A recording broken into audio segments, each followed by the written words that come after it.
அட கடவுளே, சீக்கிரம் இந்த மேடத்தை இங்கிருந்து அனுப்புங்க. அட கடவுளே, அந்த அக்கா தம்பி அப்புறம் அந்த பாட்டியோட பேச்சை கேட்டு நாம இவ்வளவு பெரிய தப்பு பண்ணிட்டோமே. இப்ப சீஃப் மினிஸ்டர் சார் தான் போன் பண்ணாரு.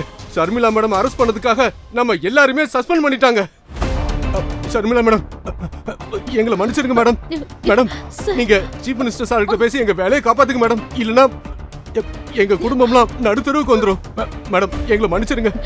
இன்ஸ்பெக்டர் சார், ஆனா நான் எப்படி அதெல்லாம் பண்ண முடியும்? எனக்கு எந்த சீஃப் மினிஸ்டரையும் தெரியாது. இல்ல மேடம், உங்களுக்கு தெரியாம இருக்கலாம், ஆனா உங்க ஹஸ்பண்டுக்கு தெரியும். சீஃப் மினிஸ்டர் சாரே சொன்னாரு, இன்னைக்கு இந்த நிலைமையில இருக்கிறதுக்கு உங்க ஹஸ்பண்ட் தான் காரணம்னு அவர் சொன்னாரு. மேடம் மேடம், நாங்க பெரிய தப்பு பண்ணிட்டோம் மேடம். ப்ளீஸ் மன்னிச்சிருங்க மேடம். ப்ளீஸ், என்ன நானே அடிச்சுக்கிறேன் மேடம். எங்களை மன்னிச்சிருங்க மேடம். இதையெல்லாம் பேசிக் கொண்டிருக்கும் போதே நவீன் தீபக்குடன் ஸ்டேஷனுக்கு வந்து விட்டார். அவர்களுடன் பாட்டியும் இருந்தார். இங்க என்ன நடக்குது? அட இன்ஸ்பெக்டர், நான் அந்த திருட்டு மாப்பிளைய புடிச்சு வந்திருக்கேன், பாருங்க. இன்ஸ்பெக்டரின் பார்வை தீபக் மீது பட்டதும் அவர் திகைத்து போய் தீபக் முன் சென்று மண்டியிட்டார். சின்னையா நீங்களா?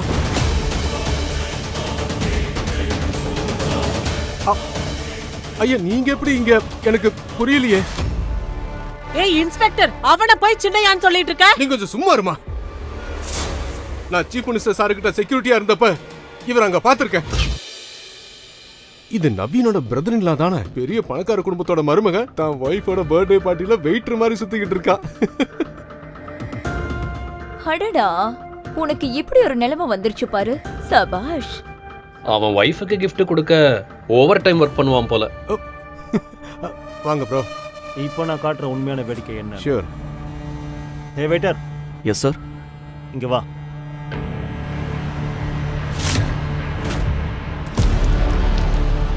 ஷூ அழுக்க. என்ன பார்க்குற? க்ளீன் பண்ணு. வீட்டோடு மாப்பிள்ளையான தீபக் ஒன்றும் பேசாமல் நவீனின் ஷூவை சுத்தம் செய்ய தொடங்கினான். அங்கு கூடியிருந்த அனைவரும் அதை பார்த்து சிரிக்க தொடங்கினர். இதை பார்த்த ஷர்மிளா அவமானம் தாங்காமல் தலைகுனிந்து நின்றாள். நவீனின் ஷூ மின்னிய பிறகு தீபக் அமைதியாக சொன்னான், முடிஞ்சது சார். குட். திருத்தணியின் மிக பெரும் பணக்கார குடும்பத்தைச் சேர்ந்த ஷர்மிளாவின் தாத்தா ஏதோ ஒரு மர்ம காரணத்துக்காக அவளை மிகவும் ஏழை மற்றும் ஆதரவற்றவனான தீபக்கிற்கு திருமணம் செய்து வைத்திருந்தார். ஷர்மிளா திருமணத்தை ஏற்றுக்கொண்டாள். ஆனால் மாமனார் வீட்டில் வீட்டோடு மாப்பிள்ளையாக வாழும் தீபக்கின் மரியாதை வீட்டின் வேலைக்காரர்களை விடவும் கேவலமாக இருந்தது.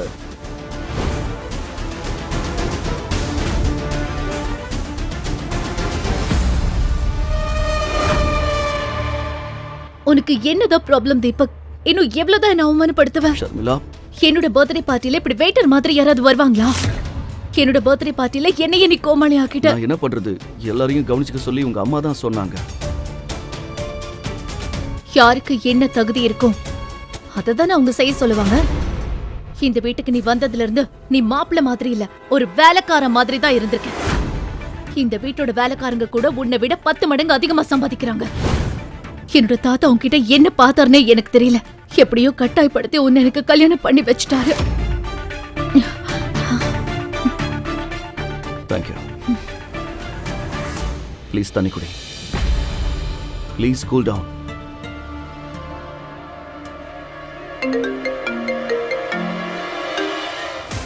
இதெல்லாம் நடந்து கொண்டிருந்த போதே தீபக்கிற்கு ஒரு அழைப்பு வந்தது. இத்தனை பிரச்சனைகளுக்கு நடுவிலும் அவனது முகத்தில் ஒருவித அமைதி நிலவியது. அவன் சாமர்த்தியமான முறையில் ஷர்மிளாவை சமாதானப்படுத்தி விட்டு எந்த சலசலப்பும் இன்றி அந்த பார்ட்டியை விட்டு வெளியேறினார். தீபக்கின் இந்த மாற்றத்தைக் கண்டு ஷர்மிளா ஆச்சரியத்தில் உறைந்தாள்.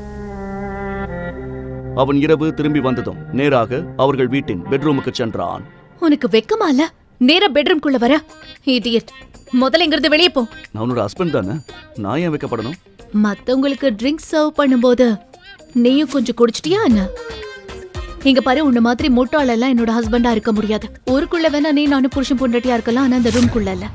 சரி, இந்த ராத்திரியில எங்க போயிட்டு வர? ஆக்சுவலி நான் உனக்காக ஒரு gift கொண்டு வந்திருக்கேன். அதை பார்த்தா நீயே ஆச்சரியப்படுவ. ப்ளீஸ் எதுவும் வேண்டாம். நீ யூசுவலா கொடுக்கற அந்த பொட்டு சீப்பு இந்த மாதிரி தான் இருக்கும். இதுக்காக யார் கீழே வருவாங்க? ஒரு தடவை வந்து பாரு. நான் ஒரு ஸ்பெஷல் gift கொண்டு வந்திருக்கேன். அதை பார்த்தா நீ கண்டிப்பா ஆச்சரியப்படுவ. ப்ளீஸ் வா. தீபக்கின் பேச்சை கேட்டு ஷர்மிளா ஆச்சரியப்பட்டாள். ஷர்மிளா ப்ளீஸ் வா, உன்னோட கிஃப்ட் ஒரு தடவை வந்து பாரு. வரேன் போ.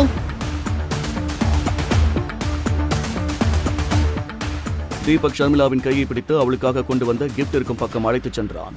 ஷர்மிளாவின் பார்வை அந்த கிஃப்டின் மீது பட்டதும் அவளுக்கு மூச்சே நின்று விட்டது.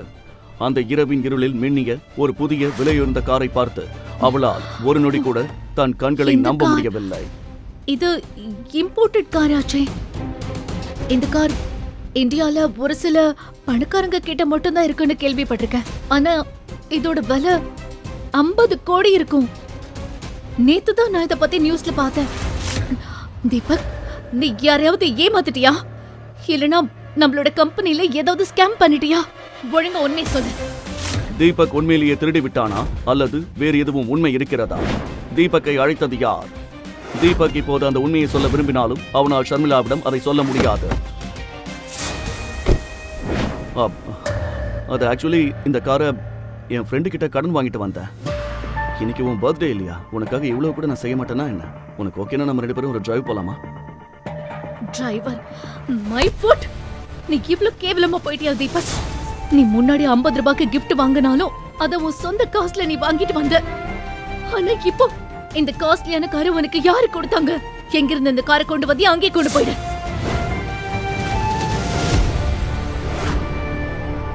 இதுதான் ஷர்மிளாவை அசிங்கப்படுத்துறதுக்கு ஒரு பர்ஃபெக்ட் சான்ஸ். இந்த சான்ஸ் எனக்கு தான், தீபக் இல்லை. உண்மையில் ஷர்மிளாவின் திருமணம் முடிந்த சில நாட்களிலேயே அவளது தாத்தா இறந்து விட்டார். சதாசிவம் குடும்பத்தின் தலைவர் அவளது பாட்டி காயத்ரி தேவி. பாட்டி தீபக்கை தங்கள் சதாசிவம் குடும்பத்திற்கே ஒரு களங்கம் என்று நினைத்தாள். தீபக்கை திருமணம் செய்ததால் ஷர்மிளா மீதும் அவளுக்கு கோபம் இருந்தது. இந்த வாய்ப்பை நவீன் மற்றும் கார்த்திகா பயன்படுத்திக் கொள்ள நினைத்தனர். நாளைக்கு மொத்த குடும்பத்துக்கு முன்னாடியும் ஷர்மிளாவோட மானம் கப்பல் ஏறப்படும். நாளைக்கு சந்தோஷமான நாள்.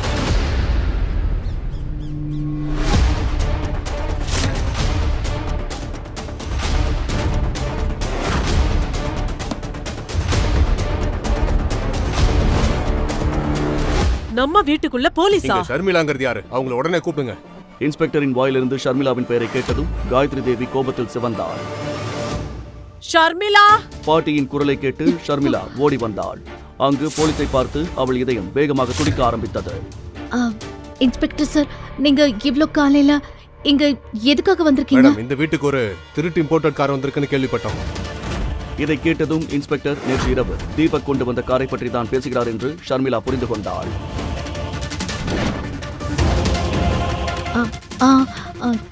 கார் வந்தது, ஆனா அது என்னோட ஹஸ்பண்ட் தீபக் கொண்டு வந்தது. அந்த காரோட விலை 50 கோடிக்கும் அதிகமா இருக்குன்னு எங்களுக்கு இன்ஃபர்மேஷன் கிடைச்சிருக்கு. அப்படின்னா உங்க ஹஸ்பண்ட் ஒரு மாசத்துக்கு எவ்வளவு சம்பாதிக்கிறாரு?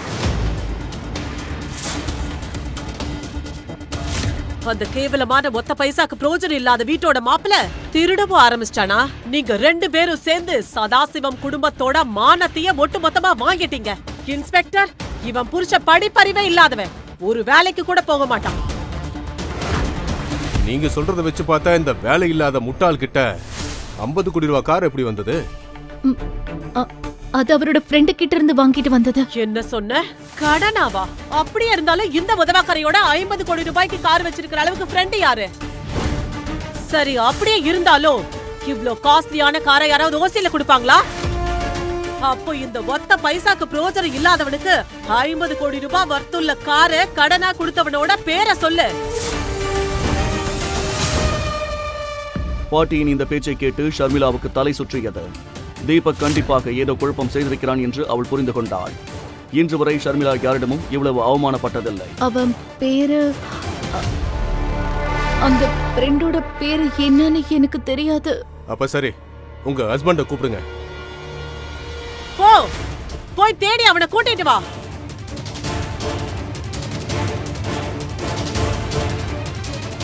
இதை பார்த்து ஷர்மிளா மிகவும் பதற்றம் அடைந்தாள். இங்கேயும் காண பாட்டிமா. இன்ஸ்பெக்டர் சார், எனக்கு என்னவோ இந்த புருஷன் பொண்டாட்டி 2 பேரும் சேர்ந்து தான் இந்த திருட்டு வேலையை செஞ்சிருக்காங்களோடு தோணுது. சதாசிவம் குடும்பத்தோட பேருக்கே இவ ஒரு பெரிய களங்கம். இன்ஸ்பெக்டர், இவளை கூட்டிட்டு போங்க. இவளோட பிச்சைக்கார புருஷன் இங்க வந்ததோ நானே அவனை கூட்டிட்டு ஸ்டேஷனுக்கு வரேன். கான்ஸ்டபிள், இவங்களை கூட்டிட்டு வாங்க. இல்ல பாட்டி ப்ளீஸ் இன்ஸ்பெக்டர் சார் நான் சொல்றது கொஞ்சம் கேளுங்க. நான் எதுவுமே பண்ணல. நான் திருடி இல்ல. நீங்க எது சொல்றதா இருந்தாலும் ஸ்டேஷன்ல வந்து சொல்லுங்க. கூட்டிட்டு வாங்க.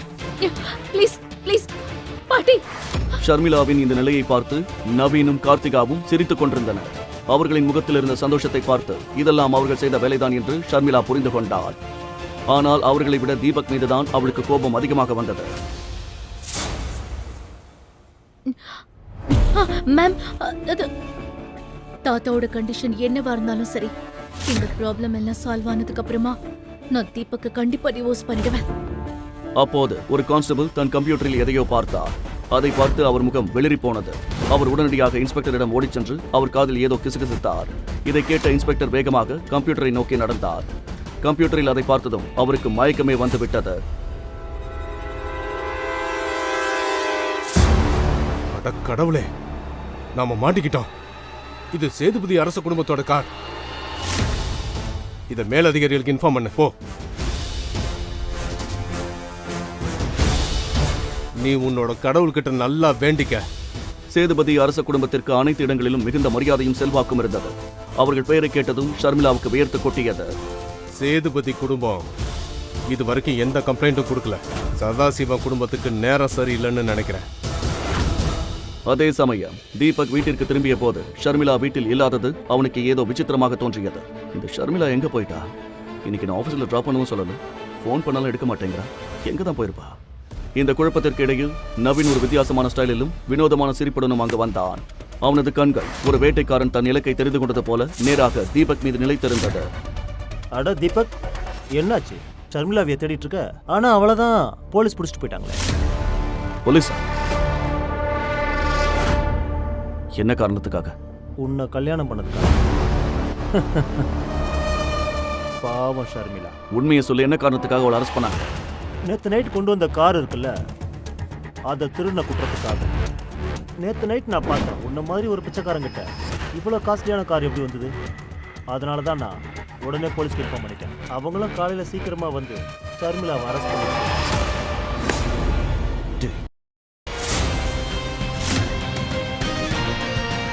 நீ ரொம்ப பெரிய தப்பு பண்ணிட்ட. நீங்க எல்லாரும் என்ன கேவலப்படுத்துற வரைக்கும் நான் அமைதியா இருந்தேன். ஆனா என் ஒய்ஃபை சேர்ந்துனா நான் அதை பொறுத்துட்டு இருக்க மாட்டேன். பொறுத்திருந்து பாரு, நான் இந்த சதாசிவம் குடும்பத்தை என்ன பண்ண போறேன். திருட்டு பயலே,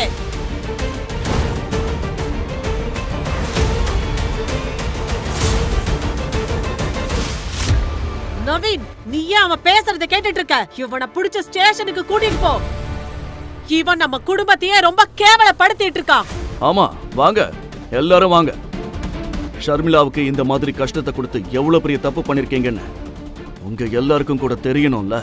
பாட்டி நவீன் மற்றும் கார்த்திகாவை அழைத்துக் கொண்டு போலீஸ் ஸ்டேஷனை நோக்கி சென்றார். அங்கே பல திடுக்கிடும் உண்மைகளும் அதிர்ச்சியும் அவர்களுக்காக காத்திருந்தன.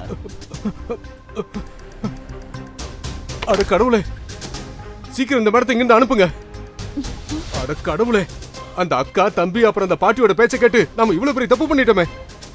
இப்ப சீஃப் மினிஸ்டர் சார் தான் போன் பண்ணாரு.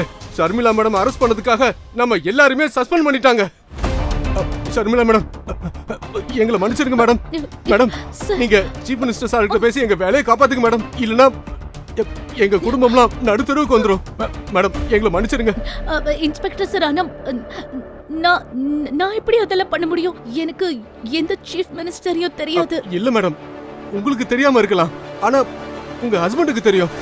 சீஃப் மினிஸ்டர் சாரே சொன்னாரு, இன்னைக்கு இந்த நிலைமையில இருக்கிறதுக்கு உங்க ஹஸ்பண்ட் தான் காரணம்னு அவர் சொன்னாரு மேடம். மேடம், நாங்க பெரிய தப்பு பண்ணிட்டோம் மேடம். ப்ளீஸ் மன்னிச்சிருங்க மேடம். ப்ளீஸ், என்ன நானே அடிச்சுக்கிறேன் மேடம். எங்களை மன்னிச்சிருங்க மேடம். இதையெல்லாம் பேசிக் கொண்டிருக்கும் போதே நவீன் தீபக்குடன் ஸ்டேஷனுக்கு வந்து விட்டார். அவர்களுடன் பாட்டியும் இருந்தார். இங்க என்ன நடக்குது?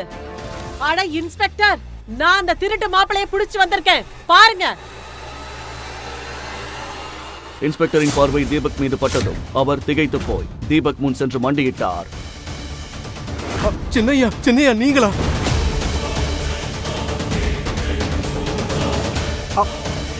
ஐயா, நீங்க எப்படி இங்க? எனக்கு புரியலையே. ஏய் இன்ஸ்பெக்டர், அவனை போய் சின்னையான்னு சொல்லிட்டு இருக்க? நீங்க கொஞ்சம் சும்மா இருமா.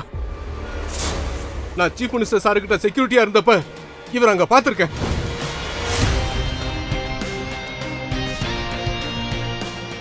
பிறகு இன்ஸ்பெக்டர் தீபக்கை பற்றி சொன்னதை கேட்டு அங்கிருந்த அனைவரும் திகைத்து போயினர். தீபக்கின் உண்மையான ரகசியத்தை கேட்டபோது முழு போலீஸ் ஸ்டேஷனின் மொத்த காட்சியுமே தலைகீழானது. ஒரு நொடியில் துப்பாக்கி சத்தம் கேட்ட இடத்தில் அனைவரும் தீபக்கின் காலில் விழுந்து கெஞ்சினர். இத்தனை வருஷங்களா இவ்ளோ பெரிய ஆளு சாதாரண ஆள் மாதிரி ஏன் வாழ்ந்தாரு? என் ஹஸ்பண்ட் ஒரு கோடீஸ்வரன்னு தெரியாம அவரை திருடன்னு சொல்லி அவமானப்படுத்திட்டேன். எந்த ஹஸ்பண்ட் கிட்ட வீட்டு வேலை வாங்கினோ, துணி துவைக்க வச்சனோ, செருப்பை எடுக்க வச்சனோ, யார உதவாக்கறேன், காசு இல்லாதவன், எதுக்கும் லாய்க்கு இல்லாதவன்னு நினைச்சனோ, அவனோட உண்மையான அந்தஸ்து என்னன்னு தெரிஞ்சுக்கிட்டதுக்கு அப்புறம் என் உலகமே ஆடி போயிருச்சு. 15,000 சம்பாதிக்கிறவனை பார்த்து சிட்டி போலீஸ் கமிஷனரை ஏன் சல்யூட் அடிக்கிறாரு? ஒரு நல்ல சட்டை வாங்க கூட காசு இல்லாதவன் எப்படி பல கோடி மதிப்புள்ள இந்த வைரத்தை வாங்கினா? தெரிஞ்சுக்கணும்னா எங்க கதையை கேளுங்க. ராயல் வாரிசு. தன் பட்டு போன்ற மேனியில் சவுக்கால் அடித்துக் கொண்டிருந்தாள் அந்த அழகான இளம் பெண். தன் கணவனுக்கு தான் செய்த கொடுமைகளுக்கு பரிகாரமாக அவள் இதை செய்தாள். அவளது கணவனை அந்த அளவுக்கு டார்ச்சர் செய்திருக்கிறாள் அவள்.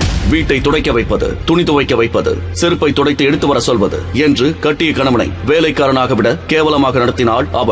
ஆனால் அவன் ஒரு மாபெரும் சாம்ராஜ்யத்தின் ஒரே வாரிசு என்பது அப்போது அவளுக்கு தெரிந்திருக்கவில்லை. விலை மதிக்கவே முடியாத அபூர்வமான வைரத்தை ஒரே ஒரு போன் காலில் வாங்க முடிந்த அவனை பார்த்து உயர் அதிகாரிகளை சல்யூட் அடிக்கிறார்கள். அப்பேற்பட்டவன் அவள் காலடியில் அவளது அன்புக்காக ஏங்கி கிடக்கிறான். கையில் கிடைத்த பொருட்களை எல்லாம் தீபக் மீது வீசி அடிக்கிறாள் ஷர்மிளா. ஏய், என்ன பண்ற? எதுக்கு இப்படி வெறி பிடிச்ச மாதிரி நடந்துக்கிற?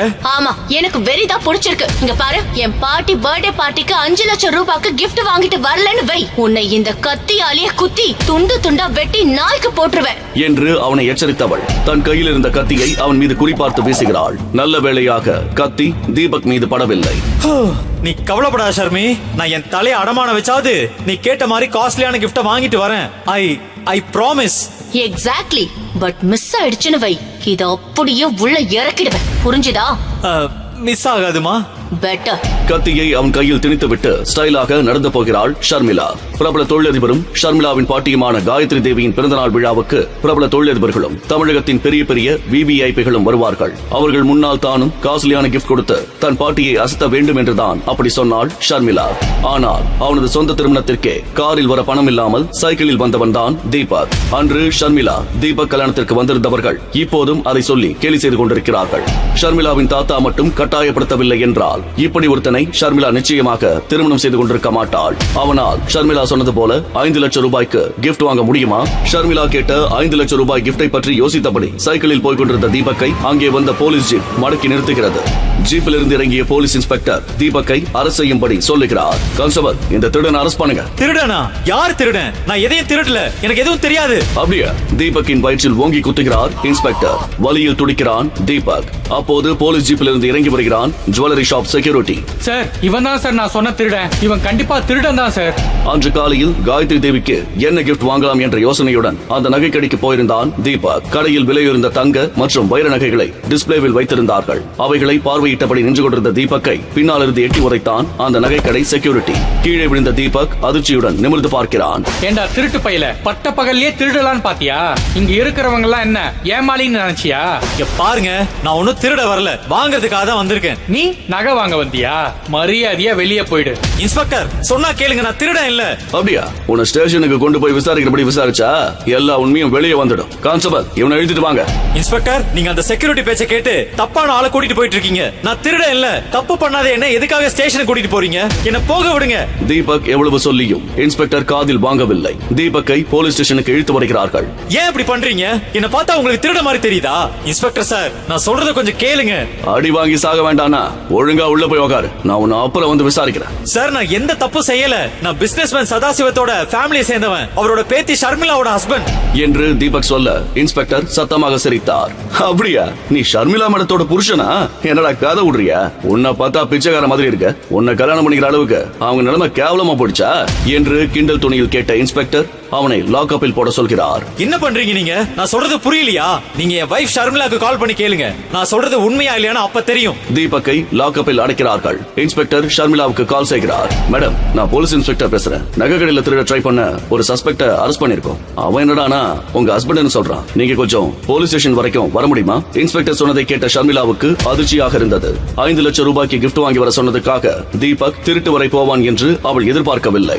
திருட ட்ரை பண்ணானா? சாரி ஆபீசர், எந்த திருட்டு பயலுக்காகவும் நான் ஸ்டேஷனுக்கு எல்லாம் வர முடியாது. எனக்கு அப்படி எந்த ஹஸ்பண்டும் இல்ல என்று சொல்லி சட்டென போனை கட் செய்தாள் ஷர்மிளா. எல்லாம் தாத்தாவால. இப்படி ஒரு திருடனை என் தலையில கட்டி வச்சுட்டு போயிட்டாரு. தீபக் தன்னிடம் பொய் சொன்னதாக நினைத்த இன்ஸ்பெக்டர் லத்தி எடுத்துக்கொண்டு கோபமாக லாக்அப்புக்குள் போகிறார். தீபக் புரியாமல் பார்க்க லத்தியை வைத்து தீபக்கின் வயிற்றில் வேகமாக குத்துகிறார். தீபக் வலியை பொறுத்துக் கொண்டு பார்க்கிறான். பொய்யா சொல்ற? மீண்டும் அடிப்பதற்காக லத்தியை ஓங்கிய இன்ஸ்பெக்டரை ஒரு குரல் தடுக்கிறது. என்ற குரல் கேட்டு திரும்பினார் இன்ஸ்பெக்டர். அங்கு டிஎஸ்பி நின்று கொண்டிருந்தார். டிஎஸ்பியை பார்த்ததும் விரைப்பாக சல்யூட் அடித்தார் இன்ஸ்பெக்டர். நீ உன் மனசுல என்ன நினைச்சிட்டு இருக்க? போலீஸ் யூனிஃபார்ம் போட்டுட்டா யார வேணாலும் என்ன வேணாலும் செய்யலாம்னு நினைச்சிட்டு இருக்கியா என்று கோபமாக கேட்ட டிஎஸ்பி இன்ஸ்பெக்டரை விலக்கிவிட்டு நேராக லாக்அப்புக்குள் சென்று தீபக் முன்பு பவ்யமாக நின்றார். சாரி சார், நீங்க யாருன்னு தெரியாம பண்ணிட்டாங்க, தயவு செஞ்சு மன்னிச்சிருங்க என்று மன்னிப்பு கேட்கிறார். சார், நீங்க ஏதோ தப்பா புரிஞ்சுக்கிட்டீங்கன்னு நினைக்கிறேன். இவன் ஒரு திருட்டு பையன் சார். சதாசிவம் சார் ஃபேமிலின்னு வர போய் சொன்னான். இவன் சொன்ன மாதிரி ஷர்மிளா மேடத்துக்கு கால் பண்ணி கேட்டேன். அவங்க இவனை யாருன்னே தெரியாதுன்னு சொல்லிட்டாங்க என்று இன்ஸ்பெக்டர் சொல்ல, இதுக்கு மேல ஒரு வார்த்தை பேசின சஸ்பென்ஷன் இல்ல, நேரா டிஸ்மிஸல் பண்ணிடுவேன். இவரை யாருன்னு நினைச்ச? சதாசிவம் ஃபேமிலி மட்டும் இல்ல, இந்த ஊர்ல இருக்கிற எல்லா கோடீஸ்வர ஃபேமிலியை சேர்த்தாலும் இவர் கால் தூசுக்கு கூட வர மாட்டாங்க. இவர் யாருன்னு தெரிஞ்சுக்கணும்னா பாரு என்று சொல்லிக்கொண்டே தன் மொபைலை எடுத்து வெளிநாட்டு வெப்சைட்டில் தீபக் பற்றி வந்திருந்த ஆர்டிகளை காட்ட அதை பார்த்த இன்ஸ்பெக்டருக்கு வியர்த்து போனது. சட்டென தீபக் முன்பு மண்டியிட்டார் இன்ஸ்பெக்டர். சார், பிளீஸ் என்ன மன்னிச்சிடுங்க. அந்த செக்யூரிட்டி சொன்னதை நம்பி தெரியாம தப்பு பண்ணிட்டேன் என்று கெஞ்சிய இன்ஸ்பெக்டர் டிஎஸ்பியிடம் திரும்பி, சார் நீங்க சொல்லுங்க சார் என்று கெஞ்சலாக கேட்க டிஎஸ்பியும் இன்ஸ்பெக்டருக்காக கெஞ்சுகிறார். சார் மன்னிச்சிடுங்க சார், ஏதோ தெரியாம பண்ணிட்டான். ஓகே, ஆனா ஒரு விஷயம் ஞாபகம் வச்சுக்கோங்க. சொல்லுங்க சார். நான் யாரு, என் ஃபேமிலி பேக்ரவுண்ட் என்ன, இது எதையும் யாருக்கிட்டையும் சொல்லக்கூடாது. என் வைஃபுக்கும் சேர்த்து தான் சொல்றேன். சொல்ல மாட்டோம் சார். அடுத்த நொடி இன்ஸ்பெக்டர் லாக்அப் கதவை பணிவாக திறந்துவிட கம்பீரமாக வெளியே போகிறான் தீபக். அவனுக்கு பின்னால் டிஎஸ்பியும் இன்ஸ்பெக்டரும் பணிவாக வருகிறார்கள். தீபக் வெளியே வந்ததும் அவன் முன்னால் ஒரு ஆடம்பர கார் வந்து நிற்க காரில் இருந்து அந்த நகைக்கடை உரிமையாளர் இறங்கி வருகிறார். அவர் கையில் ஒரு அபூர்வமான வுடன் ஜுவல்லரி பாக்ஸ் இருக்கிறது. நேராக தீபக்கிடம் வந்த நகைக்கடை உரிமையாளர் அந்த வுடன் ஜுவல்லரி பாக்ஸை பணிவாக அவனிடம் கொடுத்துவிட்டு போகிறார். அன்று மாலை காயத்ரி தேவியின் பர்த்டே பார்ட்டி ஆடம்பரமாக நடந்து கொண்டிருந்தது. முக்கிய அதிகாரிகளும் தொழிலதிபர்களும் குடும்பத்துடன் வந்து காயத்ரி தேவிக்கு பரிசுகள் வழங்கி வாழ்த்துவிட்டு போகிறார்கள்.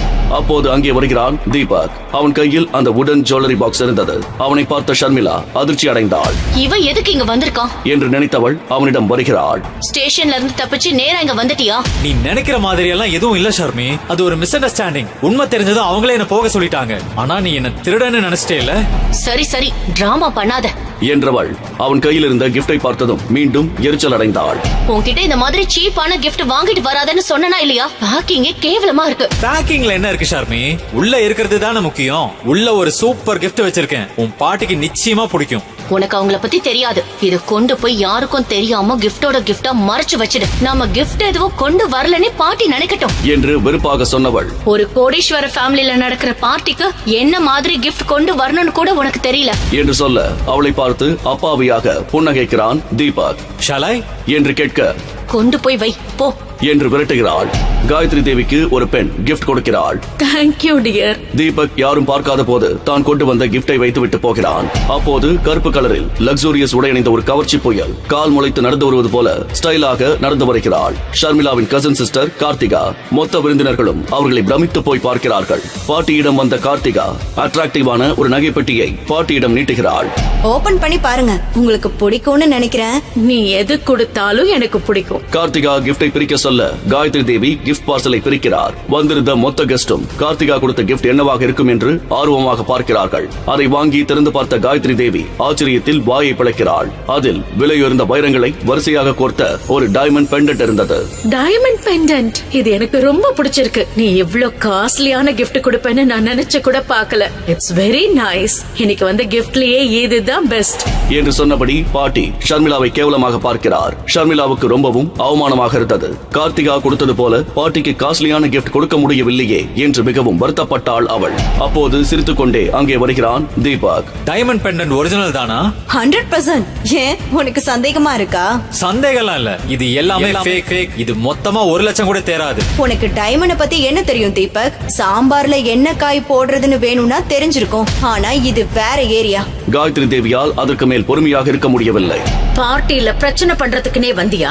டைமண்ட பத்தி உனக்கு என்னடா தெரியும்? எனக்கு தெரியாதுன்னே வெச்சுக்குவோம். ஆனா டைமண்ட் பத்தி நல்லா தெரிஞ்ச diamond jewellery owner Sandeep Lal இங்க வந்திருக்காரு. அவர்கிட்ட இது ஒரிஜினலா இல்ல வெறும் கண்ணாடியான்னு பார்க்க சொல்லுங்க. நான் சொன்னது உண்மையா இல்லையான்னு அப்ப தெரியும்.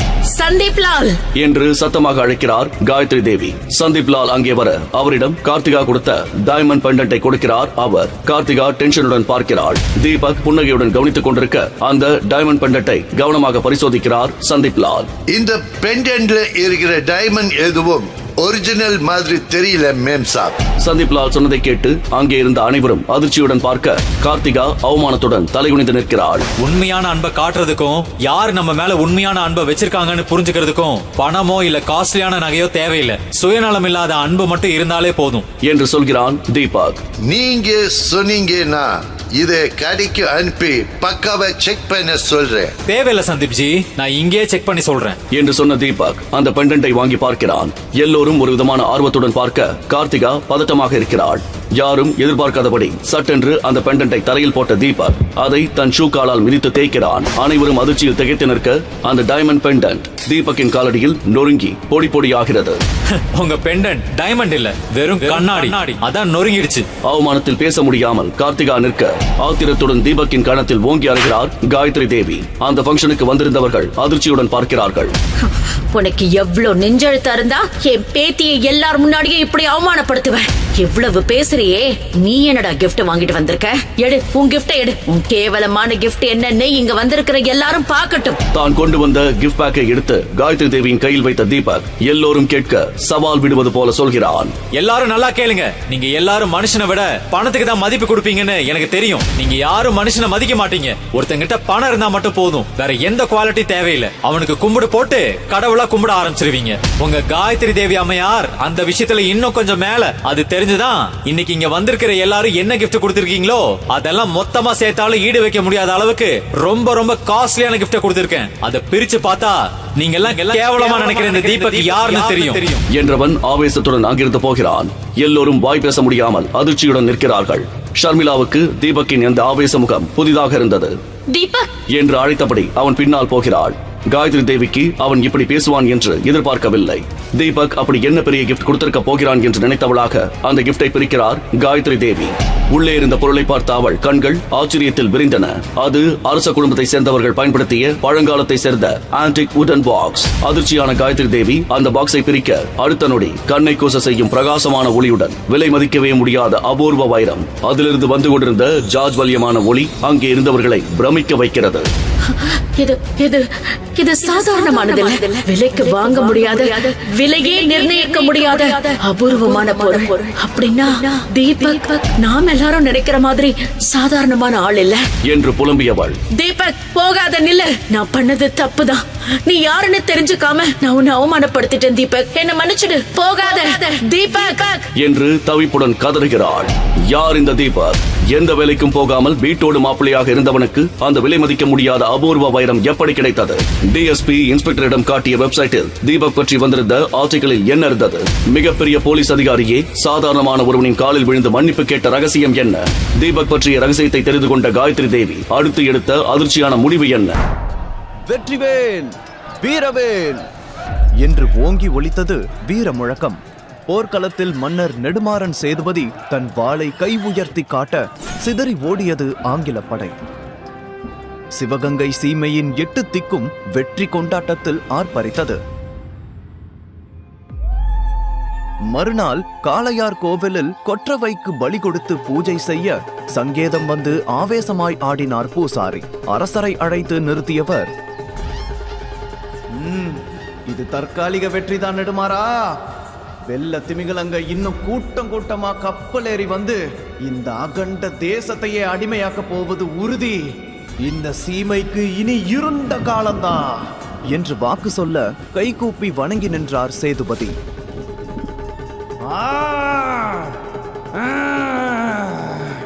உன் வம்சத்துல பிறக்கும் 4ஆம் தலைமுறை இளவரச முடி துறந்து குலப்பெருமைய உதறி அரண்மனையை விட்டு வெளியேறுவான். அரசனாக பிறந்தவன் ஆண்டிய போல பிச்சைக்காரனா மாறி மரியாதை இழந்து வாழ்வான். அது ஒரு சோதனை. அதை தாண்டிட்டா அவன்தான் ராஜா. சிவகங்கை சீமையோட வாரிசா இந்த உலகத்தையே காக்க போற காவலனா இருப்பான். இது என் வாக்கு என சலங்கை அதிர ஆடிய பூசாரி மூர்ச்சையாகி விழுந்தார். அவர் சொன்னது போலவே அடுத்த சில வருடங்களில் சேதுபதி மன்னர் பிரிட்டிஷ் படையுடன் மோதி வீர மரணமடைந்தார். காலம் வேகமாக சுழன்றது. அரச வம்சம் ஜமீனாக மாறி கொஞ்சம் கொஞ்சமாக பொலிவிழந்து இப்போது வைர மாளிகையும் அரச குடும்பத்தின் பெயரும் மட்டுமே மிஞ்சி நிற்கிறது. இப்பொழுது வருடம் 2025. சென்னையில் புதிதாக திறக்கப்பட்டிருந்த ஆன்டிக் ஷாப்பில் இருந்து பதட்டத்துடன் தன் வைஃப் ஷர்மிளாவுக்கு கால் செய்தான் தீபக். ஷர்மி என்று தயக்கத்துடன் சொல்ல, திரும்பவும் பிரச்சனையில மாட்டிக்கிட்டேன்னு மட்டும் சொல்லாத தீபக் என்று கடுப்பான தொனியில் சொன்னாள் ஷர்மிளா. சாரி ஷர்மி, நானும் மாமாவும் இங்க புதுசா ஓபன் பண்ணின ஒரு ஆன்டிக் ஷாப்புக்கு வந்திருந்தோம். வந்த இடத்துல தெரியாம ஒரு ஸ்டாச்சு உடைஞ்சிருச்சு. அதுக்கான காசை செட்டில் பண்ணாம எங்களை விட மாட்டேங்கிறாங்க. அதான் உனக்கு கால் பண்ண என்று தீபக் சொன்னான். ஷர்மிளா கோபமாக, என்ன ஏன் இப்படி டார்ச்சர் பண்ற தீபக்? உன்னால ஒரு நாளாச்சும் நான் சந்தோஷமா இருந்திருக்கனா? தினமும் இப்படி ஏதாச்சும் புது புது பிரச்சனையா கொண்டு வந்தா நான் என்ன பண்றது என்று சொல்லி கடுப்பாக நெற்றியை தேய்த்தவள், எவ்வளவு கொடுக்கணும் என்று கேட்டாள். தீபக் கொஞ்சம் தயக்கத்துடன் 30 லட்சம் என்று சொல்ல அதிர்ச்சியான ஷர்மிளா, வாட், என்ன விளையாடுறியா நீ? தீபக், நீ தினமும் சாப்பிடுற சாப்பாட்டுல இருந்து போடுற Dress வரைக்கும் என்னோட காசுல தாங்கிறது உனக்கு தெரியும்ல. இப்ப இப்படி ஒரு பிரச்சனையை கொண்டு வந்திருக்க. திடீர்னு 30 லட்சத்தை கேட்டா நான் எங்க போறது? வீட்டோட மாப்பிள்ளையா இருக்க மட்டும் தெரியுதுல, அடக்க ஒடுக்கமா நடந்துக்கணும்னு தெரியாதா? சாரி, இந்த தடவை என்னால உனக்கு எந்த ஹெல்ப்பும் பண்ண முடியாது. பண்ணின தப்புக்கு கொஞ்ச நாள் ஜெயில போய் களி தின்னு, அப்போதான் உனக்கு புத்தி வரும் என்று கோபமாக சொல்லியபடி போனை கட் செய்தாள் ஷர்மிளா. தீபக்குக்கு முகமெல்லாம் வியர்க்க ஆரம்பித்தது. என்ன செய்வதென்று தெரியாமல் அப்படியே சிலை போல நின்றிருந்தான். தீபக்குக்கும் ஷர்மிளாவுக்கும் திருமணமாகி 3 வருடங்கள் ஆகிவிட்டது. இப்போது வரைக்கும் அவன் ஷர்மிளாவின் வீட்டில்தான் வீட்டோடு மாப்பிள்ளையாக இருந்து வருகிறான். வீட்டோடு மாப்பிள்ளை என்று சொல்வதற்கு பதிலாக சம்பளம் இல்லாத ஒரு வேலைக்காரன் என்று சொல்லும் அளவுக்கு தான் வீட்டில் அவனை நடத்தினார்கள். சமையலில் இருந்து பாத்ரூம் கிளீன் செய்வது வரைக்கும் எல்லா வேலைகளையும் தீபக் மட்டும் தான் பார்த்து கொண்டிருந்தான். வீட்டின் மொத்த வருமானமும் ஷர்மிளாவை நம்பி இருந்தது. குடும்பத்துக்காக ஓடிக்கொண்டிருந்தாள். இப்போது ஷர்மிளா பணம் கிடையாது என்று சொன்னதும் தீபக்கிற்கு என்ன செய்வதென்றே தெரியவில்லை. ஷர்மி, அந்த சிலையை உடைச்சது நான் இல்ல, உங்க அப்பா தான். அது தெரியாம என்ன திட்டிட்டு இருக்க என மனசுக்குள் புலம்பிக் கொண்டிருந்தான். அந்த சமயத்தில் அந்த ஆன்டிக் ஷாப்பின் மேனேஜர் சில செக்யூரிட்டிகளுடன் அவனிடம் வந்து, என்ன மிஸ்டர், 1 மணி நேரம் ஆக போகுது, இன்னமும் உங்களுக்கு ஹெல்ப் பண்றதுக்கு யாரும் வரலையா? உங்க கூட வந்த அந்த பெரியவரும் இந்த இடத்தை விட்டு தப்பிச்சு ஓட ட்ரை பண்ணிருக்காரு என்று சொல்ல, தீபக் கடுப்பாக, மாமா என்று தனக்குள் சொல்லியபடி பல்லை கடித்து கொண்டான். என்னோட பொறுமைக்கும் ஒரு எல்லை இருக்கு. இப்போ மணி 2, ஈவினிங் 5 மணிக்குள்ள நான் கேட்ட பணத்தை கொடுத்தாகணும், இல்லனா போலீஸ கூப்பிட்டு அந்த பெரியவர் மேல கேஸ் கொடுத்து உள்ள தள்ளிடுவேன் என்று கோபமாக சொன்ன மேனேஜர் தனக்கு பின்னால் இருந்த செக்யூரிட்டிஸை பார்த்து, இவங்க 2 பேரையும் கவனமா வாட்ச் பண்ணுங்க என்று சொல்லிவிட்டு உள்ளே சென்றார். மேனேஜர் சொன்னதை கேட்டு தீபக் கண்களை மூடி ஒரு பெருமூச்சு விட, அப்போது பின்னால் இருந்து அவனுடைய மாமனார் கணேஷ் தீபக்கின் தோளில் கை வைத்தார். திரும்பி அவரை பார்த்த தீபக், அங்கிள் எங்க போனீங்க? பணம் கொடுக்காம அவங்க இங்க இருந்து நம்மள விட மாட்டாங்க. 5 மணிக்குள்ள பணத்தை கொடுக்கலனா போலீஸ்ல பிடிச்சு கொடுத்துருவாங்களாம் என்று சொன்னான். அதை கேட்டு பயந்து போன கணேஷ், தீபக், இந்த வயசுல என்னால ஜெயிலுக்கெல்லாம் போய் கஷ்டப்பட முடியாதுப்பா, ஏதாவது பண்ணு, இல்லனா எனக்கு பதிலா நீதான் ஜெயிலுக்கு போகணும் என்று சொன்னார். அதை கேட்டதும் தீபக் டக்குன்னு நிமிர்ந்து அவரை பார்க்க, என்ன பாக்குற? இந்த 3 வருஷமா உன்னை வீட்டுல உட்கார வச்சு சும்மா சாப்பாடு போட்டு வளர்த்ததுக்கு நன்றி கடனா அத கூட நீ பண்ண மாட்டியா என்று கணேஷ் கெஞ்சியபடி கேட்டார். அங்கிள், ஜெயிலுக்கு போறதுல எனக்கு எந்த பிரச்சனையும் இல்ல, ஆனா நீங்க அந்த சிலையை உடைச்சதா அந்த மேனேஜரே நேர்ல பாத்துட்டான். அது மட்டும் இல்லாம நீங்க தப்பிச்சு போக ட்ரை பண்ணதுல அவன் ரொம்ப கான்ல இருக்கான். கண்டிப்பா அவன் போலீஸ்ல உங்க மேலதான் கம்ப்ளைண்ட் பண்ணுவான் என்று சொன்னான் தீபக். அப்படின்னா சீக்கிரமா பணத்தை ரெடி பண்ணு, என்னை எப்படியாவது இந்த இடத்துல இருந்து வெளியே கூட்டிட்டு போப்பா என்று கணேஷ் விரக்தியுடன் சொன்னார். அங்கிள், அவங்க 30 லட்சம் கேக்குறாங்க. 30 ரூபா கூட இல்லாத என்னால எப்படி அவ்வளோ பணத்தை ரெடி பண்ண முடியும்? என்னோட பாக்கெட் செலவுக்கே ஷர்மிளா தான் பணம் கொடுக்கறா. எனக்கு வேலையும் இல்ல, என்ன நம்பி யாரு பணம் கொடுப்பாங்க என்று சொன்னான் தீபக். அதை கேட்டதும் கணேஷ் கோபமாக முறைத்தபடி, இத சொல்றதுக்கு உனக்கு வெக்கமா இல்லையா? ஷர்மிளாவுக்கு போன் பண்ணு, நான் பேசுறேன் என்று சொன்னார். நான் ஏற்கனவே 2 தடவை ட்ரை பண்ணிட்டேன், அவ கட் பண்றா, உங்க போன்ல இருந்து பண்ணுங்க என்று சொன்னான் தீபக். கணேஷ் தீபக்கை பார்த்து கோபமாக முணுமுணுத்துக் கொண்டே தன்னுடைய போனை எடுத்து ஷர்மிளாவுக்கு டயல் செய்தார். ஆனால் தீபக் தான் தன் அப்பாவின் போனிலிருந்து கால் செய்கிறான் என்று நினைத்த ஷர்மிளா போனை கட் செய்து விட்டாள். கணேஷ் திரும்ப திரும்ப கால் செய்து கொண்டே இருக்க கடுப்பான ஷர்மிளா போனை அட்டன் செய்து, தீபக், வேலை டைம்ல எதுக்கு இப்படி கால் பண்ணி தொந்தரவு பண்ற? என்னாலதான் உனக்கு ஹெல்ப் பண்ண முடியாதுன்னு சொன்னல என்று கோபமாக கத்தினாள். அம்மாடி ஷர்மிளா, நான் அப்பா பேசுறேன்டா என்று கணேஷ் மெல்லிய குரலில் சொல்ல ஷர்மிளா பெருமூச்சு விட்டபடி, சொல்லுங்கப்பா என்று சொன்னாள். அம்மாடி, எப்படியாவது அப்பாவை இதுல இருந்து காப்பாத்துடா, பணம் கொடுக்கலனா கண்டிப்பா அவங்க என்ன ஜெயில தள்ளிடுவாங்க என்று கணேஷ் சொல்ல ஷர்மிளா குழப்பத்துடன், தீபக் பண்ண தப்புக்கு நீங்க எதுக்கு ஜெயிலுக்கு போகணும் என்றாள். உடனே கணேஷ் கொஞ்சம் தயக்கத்துடன், ஷர்மிளா, நான் தான் அந்த சிலைய தெரியாம உடைச்சிட்டேன். சும்மா போட்டோ எடுக்கலான்னு ட்ரை பண்ணிட்டு இருக்கும்போது கை தவறி கீழே விழுந்துருச்சு என்று சொன்னார். அதை கேட்டு கடுப்பான ஷர்மிளா, அப்பா, இத்தனை நாளா தீபக் பண்ணிக்கிட்டு இருக்கிறதெல்லாம் போதாதுன்னு இப்ப நீங்களும் பிரச்சனை பண்ண ஆரம்பிச்சிட்டீங்களா என்று திட்டினாள். கணேஷ் எந்த பதிலும் சொல்லாமல் அமைதியாக இருக்க சில நொடிகள் கழித்து பெருமூச்சு விட்ட ஷர்மிளா, சரி, நீங்க இருக்கிற லொகேஷனை ஷேர் பண்ணுங்க, நான் அம்மாவை கூட்டிட்டு உடனே அங்க வரேன் என்று சொல்லி போனை கட் செய்தாள். போனை கட் செய்த ஷர்மிளா தனக்கு முன்னால் இருந்த லேப்டாப்பையே வெறித்து பார்த்து கொண்டிருந்தாள். அவளுடைய எண்ணமெல்லாம் வேறெங்கேயோ இருந்தது. இப்போது அவள் எதிர்கொள்ளும் பிரச்சனையிலிருந்து வெளியே வருவது சாதாரண விஷயமில்லை என்பது அவளுக்கு நன்றாகவே தெரியும். உண்மையில் ஷர்மிளாவின் அப்பா கணேஷ் திருத்தணியில் இருக்கும் பணக்கார குடும்பங்களில் ஒருவர். 3 வருடங்களுக்கு முன்பு கணேசனின் அப்பா சதாசிவம் திருத்தணி முருகன் கோயிலில் எதேர்ச்சியாக தீபக்கை சந்தித்தார். தீபக்கை அடையாளம் கண்டு கொண்டதும் அவனை தன்னுடனே அழைத்து வந்தவர் தன்னுடைய பேத்தி ஷர்மிளாவுக்கு அவனை திருமணம் செய்து வைத்தார். ஷர்மிளாவும் தன் தாத்தாவின் மீது அளவு கடந்த பாசமும் மரியாதையும் வைத்திருந்ததால் அவருடைய வார்த்தையை மீற முடியாமல் அந்த திருமணத்திற்கு சம்மதம் தெரிவித்தாள். ஆனால் எதிர்பாராத விதமாக அவர்களது திருமணம் முடிந்த அடுத்த நாளே சதாசிவம் இந்த உலகத்தை விட்டு விடை பெற்றார். அவர் தீபக்கை எதற்காக ஷர்மிளாவுக்கு கல்யாணம் செய்து வைத்தார்? அவருக்கு தீபக்கை எப்படி தெரியும்? அதற்கு பின்னால் இருக்கும் காரணம் என்னவாக இருக்கும் என்று யாரிடமும் எதுவும் சொல்லாமலேயே சதாசிவம் இறந்து போனார். அவர் இறந்ததற்கு பிறகு குடும்பத்தின் தலைவர் பொறுப்பை சதாசிவத்தின் மனைவி காயத்ரி தேவி ஏற்றுக்கொண்டார். ஆனால் அவருக்கு தீபக் போன்ற ஒருவன் தன் குடும்பத்து மருமகனாக வந்ததை அவரால் ஏற்றுக்கொள்ள முடியவில்லை. ஷர்மிளா தீபக்கை திருமணம் செய்து கொண்ட ஒரே காரணத்திற்காக கணேசனின் அம்மா காயத்ரி தேவி அவர்களை வீட்டை விட்டு வெளியே துரத்திவிட்டார். அன்றிருந்து இப்போது வரைக்கும் ஷர்மிளா தான் குடும்பத்தின் மொத்த பொறுப்பையும் ஏற்று நடத்தி கொண்டிருந்தாள்.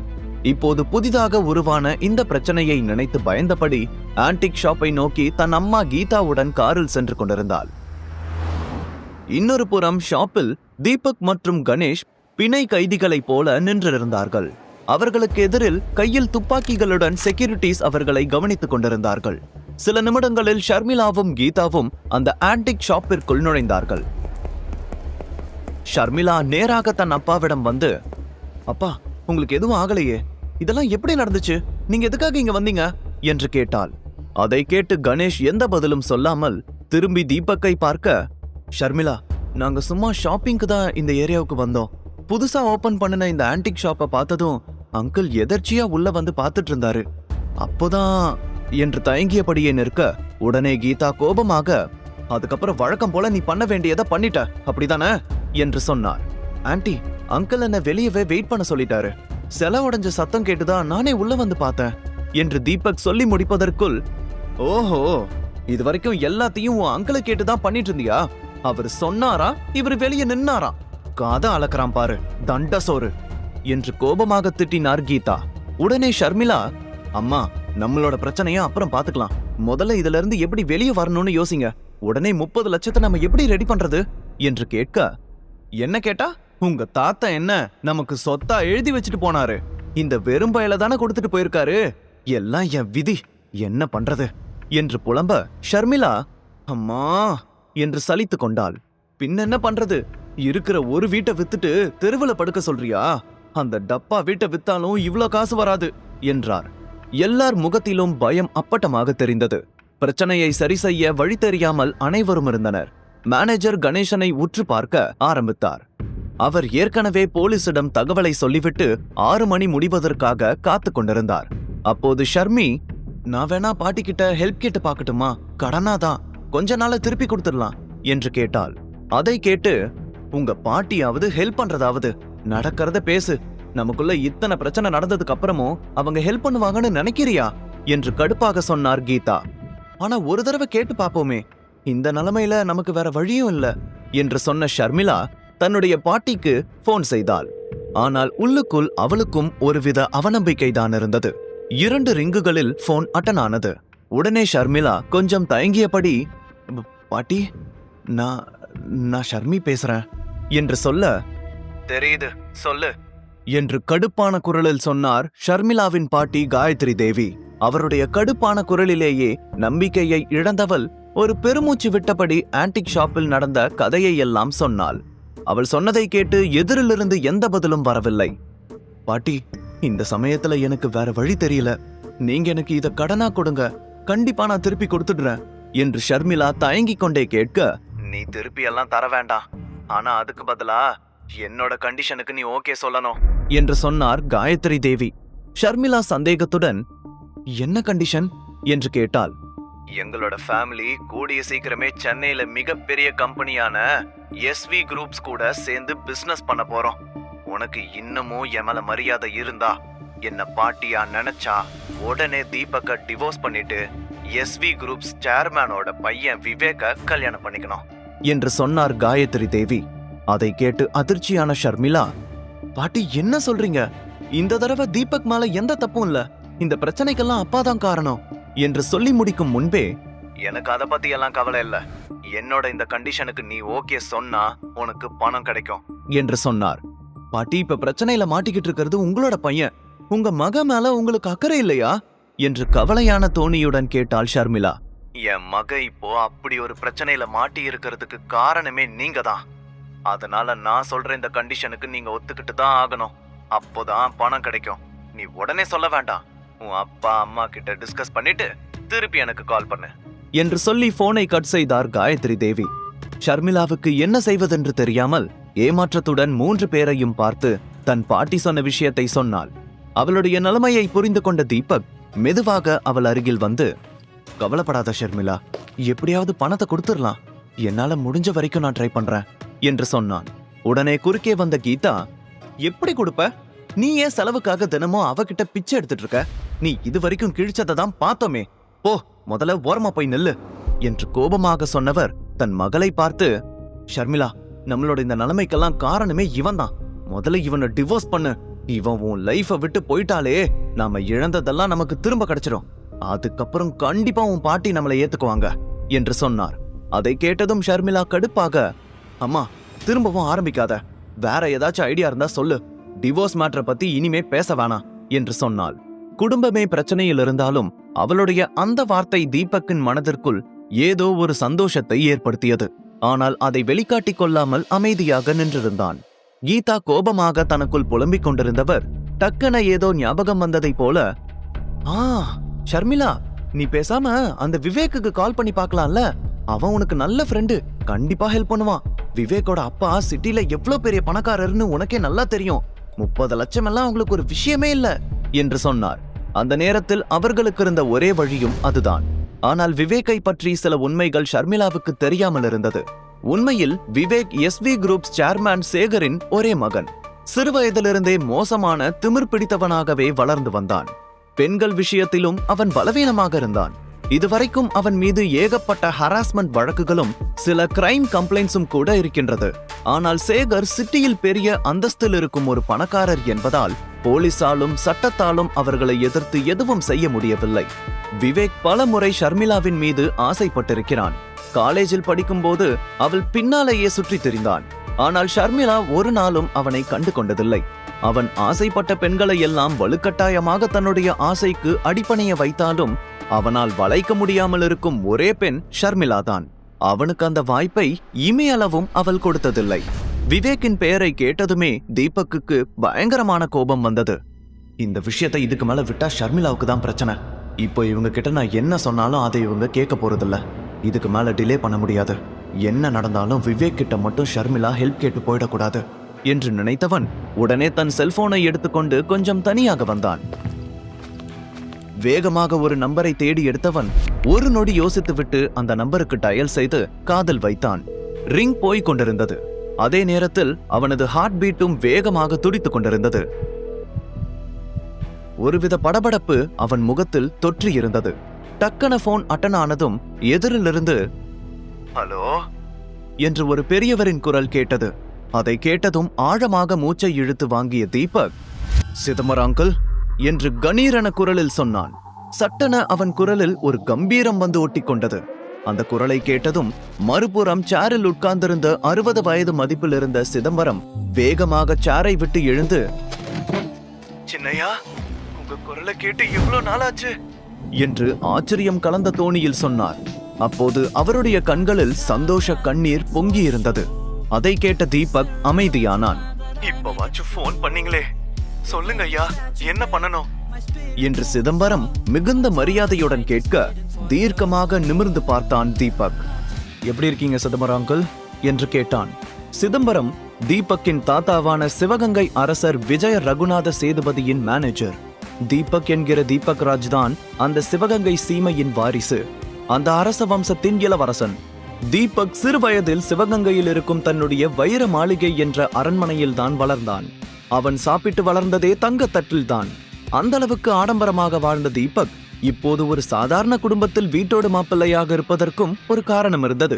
தீபக்கின் தாத்தா தன்னுடைய நண்பரின் பேத்தியான சௌந்தர்யாவை தீபக்கிற்கு திருமணம் செய்து வைக்க முடிவு செய்தார். சௌந்தர்யாவும் தீபக்கும் சிறு வயதிலிருந்தே நண்பர்களாக இருந்தாலும் அவள் மீது அவனுக்கு துளியும் காதல் வரவில்லை. அது மட்டுமல்ல, வேறு சில முக்கியமான காரணங்களும் இருந்தன. தீபக்கின் லட்சியமே வேறு. திருமணம் செய்யும் மனநிலையிலும் அவன் இல்லை. அவன் எவ்வளவோ சொல்லி பார்த்தும் பெரியப்பா பிடிவாதமாக இருக்க வேறு வழியில்லாமல் அந்த இடத்தை விட்டு வந்து விட்டான்.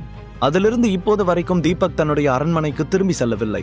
இப்போது சிதம்பரத்தின் குரலை கேட்டதும் அவனுக்கு அன்றைக்கு நடந்த நிகழ்வுகள் எல்லாம் கண் முன்னால் வந்து சென்றது.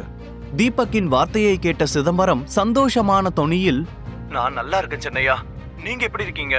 நீங்க போனதுக்கு அப்புறம் அரண்மனையே வெறிச்சோடி போச்சு. உங்க தாத்தா பெரியவர் சேதுபதி ஐயா தினமும் உங்களை நினைச்சே என்று சொல்லி முடிக்கும் முன்பே தீபக் குறுக்கிட்டு, சிதம்பரம் அங்கிள், நான் இப்போ ஒரு பெரிய பிரச்சனையில மாட்டியிருக்கேன், உங்களோட உதவி தேவை என்று சொன்னான். அதை கேட்டதும் சிதம்பரம் பெருமூச்சு விட்டபடி, தெரியும் சின்னையா, நீங்க இப்போ என்ன சிக்கல்ல இருக்கீங்க, இப்போ எந்த இடத்துல இருக்கீங்க, யாரோட குடும்பத்துல நீங்க வீட்டோட மாப்பிள்ளையா இருக்கீங்கன்னு எல்லாமே எனக்கு தெரியும். உங்க ஒய்ஃப், மாமனார், மாமியார் பத்தின எல்லா டீடைல்ஸும் எங்க கிட்ட இருக்கு என்று சொன்னார். தீபக்கிற்கு அந்த வார்த்தையை கேட்டதும் பயங்கர அதிர்ச்சியாக இருந்தது. அவன் கடந்த 4 வருடங்களாக தனது குடும்பத்தினரிடமிருந்து விலகி இருந்ததாக நினைத்தான். ஆனால் சிதம்பரம் அவனுடைய ஒவ்வொரு அசைவையும் கவனித்துக் கொண்டுதான் இருக்கிறார் என்பது உண்மையிலேயே அவன் எதிர்பார்க்காத ஒன்று. இதெல்லாம் உங்களுக்கு எப்படி தெரியும்னு நான் கேட்க போறதில்ல. எனக்கு என்ன பிரச்சனைன்னு உங்களுக்கு தெரியும்ல, அப்படின்னா உடனே எனக்கு ஒரு 30 லட்சம் வேணும், அனுப்பிவிடுங்க என்று உறுதியான தோணியில் சொன்னான் தீபக். சின்னையா, உங்களுக்கு என்ன ஆச்சு? நீங்க ஒரு ராஜா, நீங்க ஏன் இன்னொருத்தவங்களோட வீட்டுல வேலைக்கார மாதிரி எச்ச பிளேட்ஸ் எல்லாம் கழுவிட்டு இருக்கீங்க? சிவகங்கையில இருக்கிற உங்களோட சிம்மாசனத்தை விட்டுட்டு நீங்க ஏன் இப்படி கஷ்டப்படுறீங்கன்னு என்னால புரிஞ்சுக்கவே முடியல. எதுக்கு உங்களுக்கு இந்த பிடிவாதம் என்று சிதம்பரம் ஏமாற்றத்துடன் கேட்டார். இது பிடிவாதம் இல்ல அங்கிள், வைராக்கியம். இந்த உலகத்துல வீட்டோட மாப்பிள்ளையா இருக்கிறது தான் எல்லாரும் ரொம்ப கேவலமான ஒன்னா நினைக்கிறாங்க. இப்போ எனக்கு அதுதான் தேவைப்படுது. ஏன் எதுக்குன்னு இப்ப என்கிட்ட எதுவும் கேட்காதீங்க. நேரம் வரும்போது சொல்றேன் சிதம்பரம் அங்கிள். இப்ப என்னோட பிரச்சனைக்கு நீங்க ஹெல்ப் பண்ண போறீங்களா இல்லையா என்று கேட்டான் தீபக். சின்னையா, நீங்க உத்தரவு போட்டா அதை பண்றதுதான் ஏன் வேலை. ஒரு நாள் நீங்க என்கிட்ட உதவிக்கு வருவீங்கன்னு ஏற்கனவே பெரிய ஐயா சொல்லியிருந்தாரு. அப்படி நீங்க என்கிட்ட பேசும்போது உங்களுக்கு ஒரு கண்டிஷன் வைக்க சொன்னாரு என்று சொன்னார் சிதம்பரம். கண்டிஷனா? என்னது என்று தீபக் சந்தேகத்துடன் கேட்டான். நீங்க சௌந்தர்யா மேடம கல்யாணம் பண்ணணும் என்று சொன்னார் சிதம்பரம். அதை கேட்டு அதிர்ச்சியான தீபக், அங்கிள், நீங்க என்ன பேசுறீங்க? எனக்கு ஏற்கனவே கல்யாணம் ஆயிடுச்சு. அப்புறம் எப்படி என்னால சௌந்தர்யாவை கல்யாணம் பண்ண முடியும்? சான்ஸே இல்ல என்று உறுதியாக சொன்னான். சின்னையா, உங்களுக்கு நடந்திருக்கிற கல்யாணத்தை உங்க குடும்பத்துல யாரும் ஒரு பொருட்டாவே நினைக்கல. அந்த பொண்ணுக்கும் உங்க மேல இஷ்டம் இல்லைன்னு எங்களுக்கு தெரியும் என்று சொன்னவுடன் தீபக் ஒரு நொடி அமைதியானான். இங்க சிவகங்கையில நீங்க வாழ போற வாழ்க்கையே வேற. எந்த இடத்துல உங்களோட கல்யாணம் நின்னுச்சோ அதே இடத்துல உங்களுக்கும் சௌந்தர்யாவுக்கும் திரும்பவும் கல்யாணம் நடக்கணுங்கிறது தான் எல்லாரோட ஆசையும். இன்னும் நம்ம மண்டபத்தை அலங்கரிச்சுதான் வச்சிருக்கோம். அதனால நீங்க உங்களோட ஒய்ஃப் ஷர்மிளாவை டிவோர்ஸ் பண்ணிட்டு சௌந்தர்யாவை கல்யாணம் பண்ணிக்கிறேன்னு சொல்லுங்க. அப்போதான் என்னால உங்களுக்கு ஹெல்ப் பண்ண முடியும் என்று தொடர்ந்து சொன்னார் சிதம்பரம். அதை கேட்டு கடுப்பான தீபக், அங்கிள் நேரம் பார்த்து பழி வாங்குறீங்களா என்று கோபமாக கேட்க, என்ன மன்னிச்சிடுங்க சின்னையா, இத நான் வேணும்னே பண்ணல. இது பெரிய ஐயாவோட ஆர்டர், என்னால் அதை மீற முடியாது என்று பணிவுடன் சொன்னார் சிதம்பரம். அதை கேட்டதும் தீபக் தீவிரமாக யோசிக்க ஆரம்பித்தான். 4 வருஷம் ஆகியும் தாத்தா இன்னமும் அதே பிடிவாதத்தோட தான் இருக்காரு. ஆனா அவரோட அந்த பிடிவாதத்துக்காக என்னோட 4 வருஷ வாழ்க்கைய நான் கெடுத்துக்க விரும்பல என்று சொன்னவன் திரும்பி ஷர்மிளாவை பார்த்தான். ஷர்மிளா விவேக்கிற்கு கால் செய்வதற்காக அவளுடைய போனை நோண்டிக் கொண்டிருந்தாள். அதை பார்க்கும்போது தீபக்கின் இதயம் இன்னமும் படபடப்பாக ஆரம்பித்தது. விவேக் மாதிரியான ஒரு சைக்கோ கிட்ட என்னோட பொண்டாட்டியை அனுப்ப முடியாது. அதை மட்டும் நான் பண்ணுனா நான் அவளுக்கு ஒரு புருஷனாவே இருக்க தகுதி இல்லாதவன் ஆயிடுவேன் என்று மனதிற்குள் சொல்லிக் கொண்டவன் ஒரு பெருமூச்சு விட்டபடி, சரிங்க அங்கிள், நீங்க சொன்ன கண்டிஷனுக்கு நான் ஒத்துக்கிறேன். ஆனா எனக்கு 1 வருஷம் மட்டும் டைம் வேணும். நான் ஷர்மிளாவோட மனசு கஷ்டப்படாத மாதிரி அவளுக்கு புரிய வச்சு முறையா டிவோர்ஸ் வாங்கிட்டு சொன்ன மாதிரி 1 வருஷம் கழிச்சு சௌந்தர்யாவை கல்யாணம் பண்ணிக்கிறேன் என்று சொன்னான். அதை கேட்டதும் சிதம்பரத்திற்கு சந்தோஷம் தாங்க முடியவில்லை. சின்னையா, நீங்க நிஜமாதான் சொல்றீங்களா? இந்த விஷயத்தை கேட்டா பெரிய ஐயா எவ்வளவு சந்தோஷப்படுவார் தெரியுமா என்று சிரித்துக் கொண்டே சொன்னார். உடனே தீபக், சரி, எனக்கு இன்னொரு ஹெல்ப்பும் வேணும். 30 லட்சத்தோட சேர்த்து எனக்கு எஸ்வி குரூப்ஸ் கம்பெனியும் வேணும் என்று சொன்னான். என்ன, எஸ்வி குரூப்ஸா? ஆனா எதுக்காக அதை கேக்குறீங்க என்று சிதம்பரம் சந்தேகத்துடன் கேட்க, அதை பத்தி நான் உங்களுக்கு அப்புறமா தெளிவா சொல்றேன். நான் கேட்டதை எனக்கு பண்ணி கொடுங்க என்று தீபக் சொன்னான். அதை கேட்டு சிதம்பரம் சிரித்துக்கொண்டே, சின்னையா, நீங்க தெரிஞ்சு சொன்னீங்களா இல்ல எதர்ச்சியா சொன்னீங்களான்னு தெரியல. நான் இப்போ எஸ்வி குரூப்ஸ்ல தான் இருக்கேன் என்று சொன்னார். தீபக் ஆச்சரியத்துடன், என்ன, நீங்க எஸ்வி குரூப்ஸ்ல இருக்கீங்களா என்று கேட்டான். ஆமா சின்னையா, நம்ம ஷேர்ல தான் இந்த கம்பெனியே ரன் ஆயிட்டு இருக்கு. நீங்க உடனே இங்க கிளம்பி வாங்க. நான் அதுக்குள்ள இத வாங்குற ஃபார்மாலிட்டிஸ் எல்லாத்தையும் முடிக்கிறேன் என்று சொன்னார் சிதம்பரம். வாவ், நான் இதை எதிர்பார்க்கவே இல்லை. நான் கொஞ்ச நேரத்துல உங்களுக்கு கால் பண்றேன் என்று சந்தோஷமாக சொல்லியபடி போனை கட் செய்தான் தீபக். போனை கட் செய்ததற்கு பிறகு தீபக்கின் முகத்தில் ஒரு நிம்மதி பரவியது. அவனுக்கு சிதம்பரத்தை பற்றி நன்றாகவே தெரியும். பேச்சில் அவரை யாராலும் மிஞ்ச முடியாது. அவருக்கு 60 வயது ஆகியிருந்தாலும் இன்னமும் இளைஞனை போல சுறுசுறுப்பாக வேலை செய்து கொண்டிருந்தார். இப்போதைக்கு அரச குடும்பத்தின் மொத்த பிசினஸையும் அவர் தன் தோளில் சுமந்து கொண்டிருந்தார். அந்த அளவுக்கு மிகவும் விசுவாசமான திறமையான மனிதர். தீபக் ஷர்மிளாவை ஒருமுறை பார்த்துவிட்டு, நான் சீக்கிரமே சிதம்பரத்தை பார்த்து செக்க வாங்கணும், அப்பதான் என்னால ஷர்மிளாவை விவேக் கிட்ட போக வைக்காம தடுக்க முடியும் என்று தனக்குள் சொன்னவன் வேகமாக அங்கிருந்து ஒரு ஆட்டோவை பிடித்து எஸ்வி குரூப்ஸுக்கு சென்றான். இன்னொரு பக்கம் சிதம்பரம் தீபக் போன் செய்த விஷயத்தையும் அவன் திருமணத்திற்கு சம்மதம் தெரிவித்த விஷயத்தையும் சிவகங்கை சீமை சமஸ்தானத்தில் இருக்கும் பெரிய ஐயா சேதுபதியிடம் போன் செய்து சொன்னார். அதை கேட்ட சேதுபதி ஆச்சரியத்துடன், சிதம்பரம், நீ சொல்றது உண்மைதானா? நிஜமாவே என் பேரன் போன் பண்ணி இந்த விஷயத்த சொன்னானா என்று கேட்க, ஆமாங்க பெரிய ஐயா, அவர் கல்யாணத்துக்கு சம்மதிச்சது எனக்கும் ஷாக்கா தான் இருந்துச்சு. ஆனா அவரு வாக்கு கொடுத்துட்டாரு, கண்டிப்பா சௌந்தர்யாவை கல்யாணம் பண்ணிக்குவாரு. ஆனா என்று சொல்லி கொஞ்சம் தயங்கினார் சிதம்பரம். என்ன ஆனா? எதுவா இருந்தாலும் சொல்லு என்று உறுதியான குரலுடன் சொன்னார் சேதுபதி. பெரியய்யா, தீபக் இப்போ கல்யாணம் பண்ணி இருக்கிற பொண்ணை டிவோர்ஸ் பண்ணிட்டு வரதுக்கு 1 வருஷம் டைம் கேட்டிருக்காரு என்று சிதம்பரம் சொல்ல, உடனே சேதுபதி சிரித்து கொண்டே, இவ்வளவுதானே, அவனுக்காக 4 வருஷம் வெயிட் பண்ணோம், இன்னும் 1 வருஷம் வெயிட் பண்ண மாட்டோமா? தாராளமா டைம் எடுத்துக்கிட்டோம் என்று சொல்லி சந்தோஷமாக போனை கட் செய்தார். 80 வயதிலும் கம்பீரமாக ராஜ கலையுடன் இருந்தவர் தனது பெரிய நரைத்த மீசையை பெருமையுடன் தடவிக்கொண்டார். தன்னுடைய மொத்த குடும்பத்தையும் அழைத்து தீபக்கை பற்றிய விஷயத்தை சொல்ல எல்லோரும் பயங்கர சந்தோஷப்பட்டார்கள், துரசிங்கம் ஒருவரை தவிர. துரைசிங்கம் தீபக்கின் மாமா. தீபக் அரண்மனையை விட்டு சென்ற பிறகு அந்த முழு சொத்தும் தனக்குதான் என்று நினைத்தவர் இப்போது திடீரென அவன் திரும்ப வருவான் என்று சொன்னதும் அந்த அதிர்ச்சியை அவரால் தாங்கிக் கொள்ள முடியவில்லை. ஒருவேளை தீபக் திரும்ப வந்துவிட்டால் தன்னுடைய மொத்த சதி வேலையும் வெளியே தெரிந்துவிடுமோ என்று அவர் பயந்தார். எப்படியாவது அவனை திரும்ப வரவிடாமல் தடுக்க வேண்டும் என்று தீவிரமாக யோசிக்க ஆரம்பித்தார். அப்போது சேதுபதி துரைசிங்கத்தை பார்த்து, என்ன துர, சந்தோஷம்தானே என்று சொல்லி சிரிக்க, துரைசிங்கம் போலியான புன்னகையுடன், என்ன பெரிய ஐயா, என் மருமகனை பார்த்து 4 வருஷம் ஆச்சு, இப்ப திரும்பி பார்க்க போறோம்னு நினைக்கும் போது சந்தோஷத்துல கையும் ஓடல காலும் ஓடல.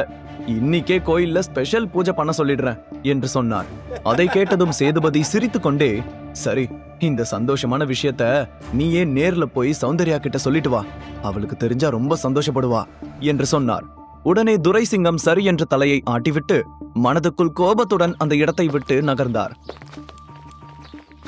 அரண்மனையே வெகு நாட்களுக்கு பிறகு உற்சாகத்துடன் மிளர்ந்தது. இன்னொரு பக்கம் தீபக் எஸ்வி குரூப்ஸ் ஆபீஸுக்கு முன்னால் வந்து நின்றான். தீபக் வந்தது தெரிந்ததும் சிதம்பரம் வேகமாக அந்த பில்டிங்கை விட்டு வெளியே வந்தார். 4 வருடங்கள் கழித்து அவனை பார்த்ததும் சிதம்பரத்தால் அழுகையை கண்ட்ரோல் செய்ய முடியவில்லை. தீபக்கை அவர் தன்னுடைய சொந்த மகனைப் போலவே கருதினார். தீபக் நடந்து வரும்போது ஒரு ராஜா கம்பீரமாக யானை மேலே வருவது போல, அவனை சுற்றி பலர் மலர் தூவுவது போல ஒரு மாயை சிதம்பரத்துக்கு தோன்றியது. வெளி உலகத்திற்கு தீபக் ஒரு சாதாரண மனிதனாக இருந்தாலும் உண்மையில் தீபக் யார், எவ்வளவு 1000 கோடி ரூபாய்களுக்கு அவன் சொந்தக்காரன் என்ற விஷயமெல்லாம் சிதம்பரம் ஒருவருக்கு மட்டும்தான் தெரியும். தீபக் நினைத்தால் கண்ணிமைக்கும் நேரத்தில் எஸ்வி குரூப்ஸை போல 10 கம்பெனிகளை வாங்க முடியும். சிதம்பரம் அருகில் வந்ததும் தீபக்கை கட்டி பிடித்து, எத்தனை நாளாச்சு உங்களை நேர்ல பார்த்து, இன்னமும் அப்படியேதான் இருக்கீங்க என்று கண்கலங்க சொல்ல, நீங்க கூட என்னவா, இன்னமும் சின்ன பையன் மாதிரி அப்படியேதான் இருக்கீங்க என்று தீபக் சொல்ல, சிதம்பரம் வெட்கத்தில் சிரித்தார். சரி, கம்பெனியை வாங்கறதுக்கான ஃபார்மாலிட்டிஸ் எல்லாம் முடிஞ்சுதா என்று தீபக் கேட்க, உங்களோட கால் வந்ததுமே நான் எல்லாத்தையும் முடிச்சிட்டேன் சென்னையா, நீங்க சைன் பண்றது மட்டும்தான் பெண்டிங் என்று சொன்னார் சிதம்பரம். வெரி குட், ஆனா அதுக்கு முன்னாடி எனக்கு ஒரு வேலை இருக்கு. இந்த கம்பெனியோட சேர்மேன் சேகர் தானே, அவரோட பெர்மிஷன் இல்லாம இந்த இடத்துல ஒரு விஷயம் கூட நடக்காதுன்னு சொல்றாங்க, அப்படியா என்று தீபக் கேட்க, நீங்க சொல்றது சரிதான் என்றார் சிதம்பரம். அப்படின்னா அவருக்கு கொஞ்சம் ரெஸ்ட் கொடுக்கலான்னு நினைக்கிறேன். சீக்கிரமே அவரை இந்த கம்பெனில இருந்து தூக்கி ஜெயிலுக்கு அனுப்ப ரெடியா இருங்க என்று சொன்னான் தீபக். அதை கேட்டு சிதம்பரம், எங்க இருந்தாலும் எப்படி இருந்தாலும் ராஜா ராஜாதான் மனதுக்குள் சிரித்து கொண்டவர், சின்னையா, இப்போ இந்த கம்பெனியோட மொத்த அதிகாரமும் உங்க கையில தான் இருக்கு. நீங்க என்ன வேணாலும் பண்ணலாம், நீங்க நினைச்சா தலைவர் பதவியில கூட உட்காரலாம் என்று சொன்னார். இல்ல அங்கிள், எனக்கு இப்ப எந்த பதவியும் வேண்டாம். இப்ப இந்த கம்பெனியோட வைஸ் சேர்மேன் யாரு என்று கேட்டான் தீபக். உடனே சிதம்பரம் கொஞ்சம் யோசித்துவிட்டு ஆதவன் என்றார். சரி, அப்படின்னா இன்னையில இருந்து ஆதவன் தான் எஸ்வி குரூப்ஸோட நியூ சேர்மேன் என்று சொன்ன தீபக் ஆபீஸுக்குள் சென்றான். சிதம்பரமும் அவனுடன் இருந்ததால் அவனை யாரும் தடுக்கவில்லை. இன்னொரு புறம் ஷர்மிளா விவேக்கிடம் போனில் பேசிவிட்டு அவனை பார்ப்பதற்காக எஸ்வி குரூப்ஸுக்கு வந்து கொண்டிருந்தாள். தீபக்கும் சிதம்பரமும் ஆபீஸுக்குள் நுழைந்ததும் ஒரு 32 வயது பெண் வேகமாக வந்து அவர்கள் இருவரையும் தடுத்து நிறுத்தினாள். அவளுடைய பெயர் ஷாலினி. சேகரின் தனிப்பட்ட பிஏவாக அவள் இருந்தாள். அவளுக்கு சிதம்பரத்தையும் அடையாளம் தெரியாததால் 2 பேரையும் தடுத்து நிறுத்தி, யார் நீங்க, எப்படி பெர்மிஷன் இல்லாம நீங்க 2 பேரும் உள்ள வந்தீங்க என்று கோபமாக கேட்டாள். சிதம்பரம் ஏதோ சொல்ல வர தீபக் அவரை தடுத்து ஷாலினியை பார்த்து, நான் இங்க சேர்மேன் மிஸ்டர் ஆதவனை மீட் பண்ண வந்திருக்கேன் என்று சொன்னான். அதை கேட்டு ஷாலினி கோபத்துடன், ஆதவன் இந்த கம்பெனியோட வைஸ் பிரசிடென்ட் தான், யார் என்னன்னே தெரியாம இப்படிதான் மேனஸ் இல்லாம உள்ள வருவீங்களா, உடனே இங்க இருந்து வெளியே போங்க, இல்லனா செக்யூரிட்டியை கூப்பிட்டு கழுத்தை பிடிச்சு வெளியே தள்ளுவேன் என்று கோபமாக சொன்னாள். அந்த சமயத்தில் தீபக்கின் போன் ரிங் ஆக ஷர்மிளாவிடமிருந்து கால் வந்து கொண்டிருந்தது.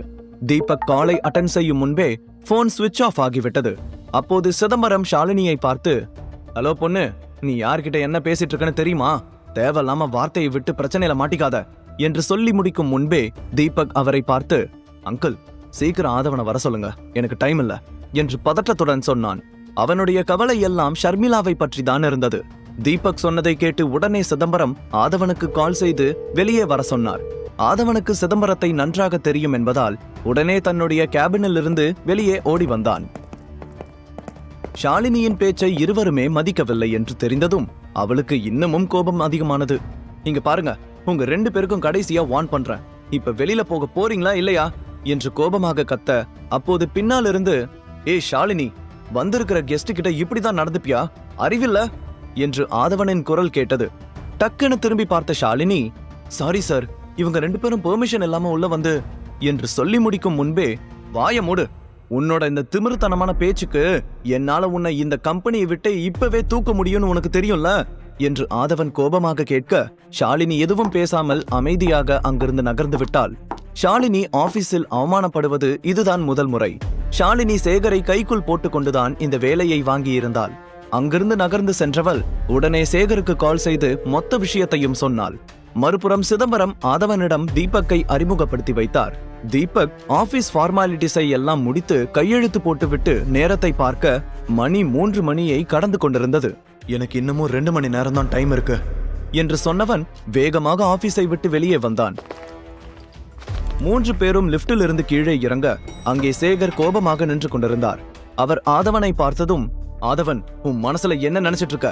புதுசா வந்தவங்க கிட்ட நீதான் இந்த கம்பெனியோட சேர்மேன் சொன்னது மட்டும் இல்லாம ஷாலினியையும் வேலையை விட்டு துரத்திடுவேன்னு மிரட்டுறியா என்று கத்தினார்.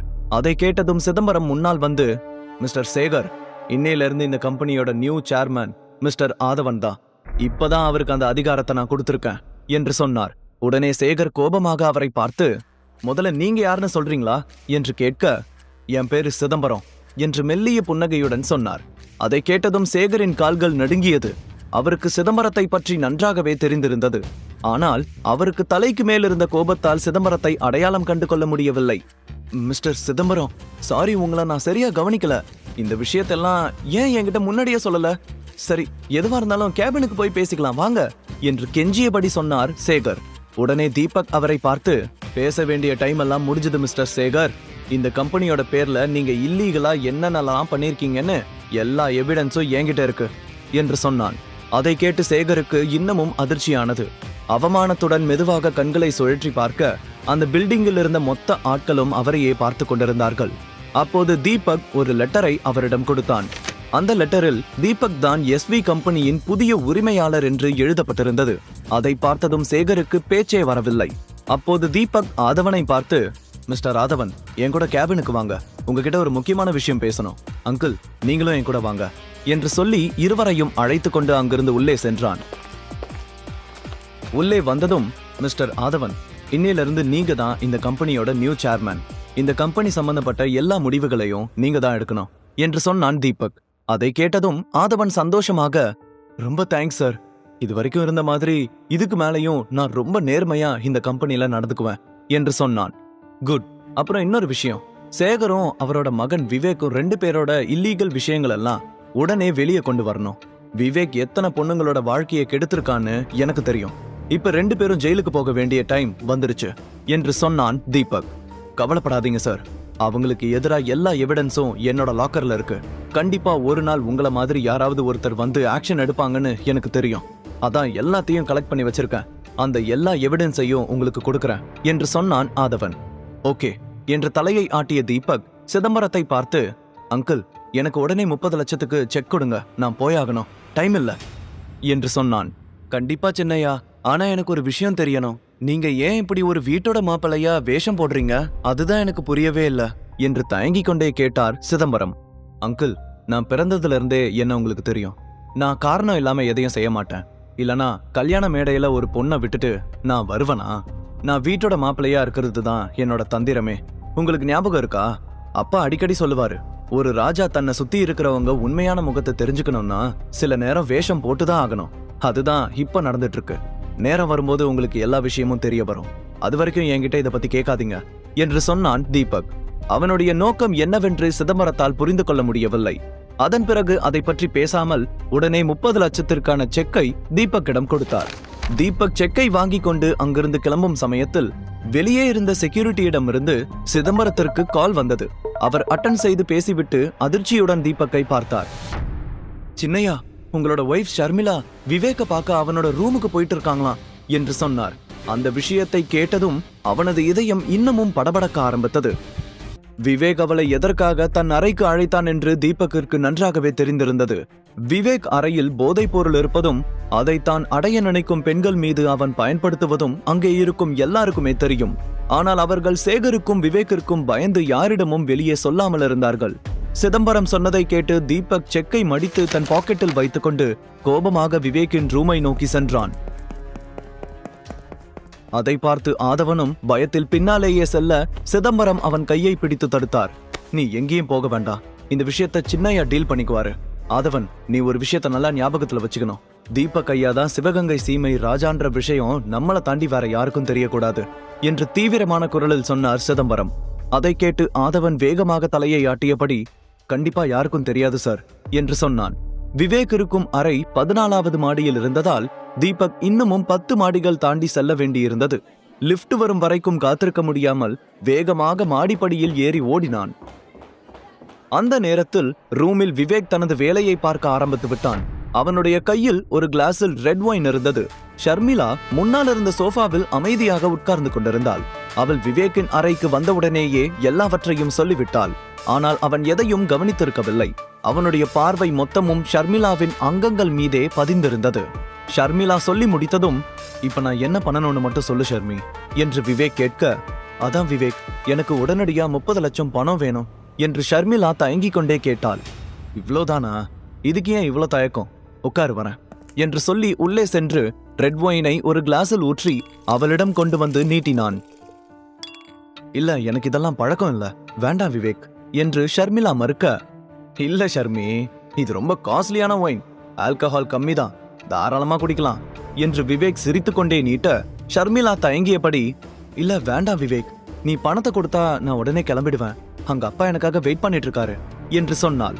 அதை கேட்டதும் விவேக் சிரித்துக்கொண்டே தன் பாக்கெட்டில் இருந்த செக் புக்கை எடுத்து டேபிளின் மீது போட்டான். உனக்காக நான் 30 லட்சம் இல்ல 3 கோடி கூட இதுல ஃபில் பண்ணி கொடுப்பேன், ஆனா நீ என் கூட சேர்ந்து ஒரு கிளாஸ் ஒயின் ஆச்சும் குடிக்கணும் என்று சொன்னான். அதை மட்டும் பண்ண சொல்லாத விவேக், நான் இந்த பணத்தை கூடிய சீக்கிரமே எப்படியாவது திருப்பி கொடுத்துடுறேன் என்று ஷர்மிளா சொல்ல, எனக்கு பணம் முக்கியம் இல்ல என்று விவேக் ஷர்மிளாவை பார்த்து சிரித்துக்கொண்டே சொன்னான். அவன் சொல்லும் விதத்திலேயே ஷர்மிளாவுக்கு அவனுடைய எண்ணம் என்னவென்று நன்றாக புரிந்தது. விவேக் மெதுவாக அருகில் வர ஷர்மிளா சோபாவிலிருந்து எழுந்து பின்னால் நகர்ந்து சுவரில் சாய்ந்து நின்று கொண்டாள். அவள் கண்களில் பயம் அப்பட்டமாக தெரிந்தது.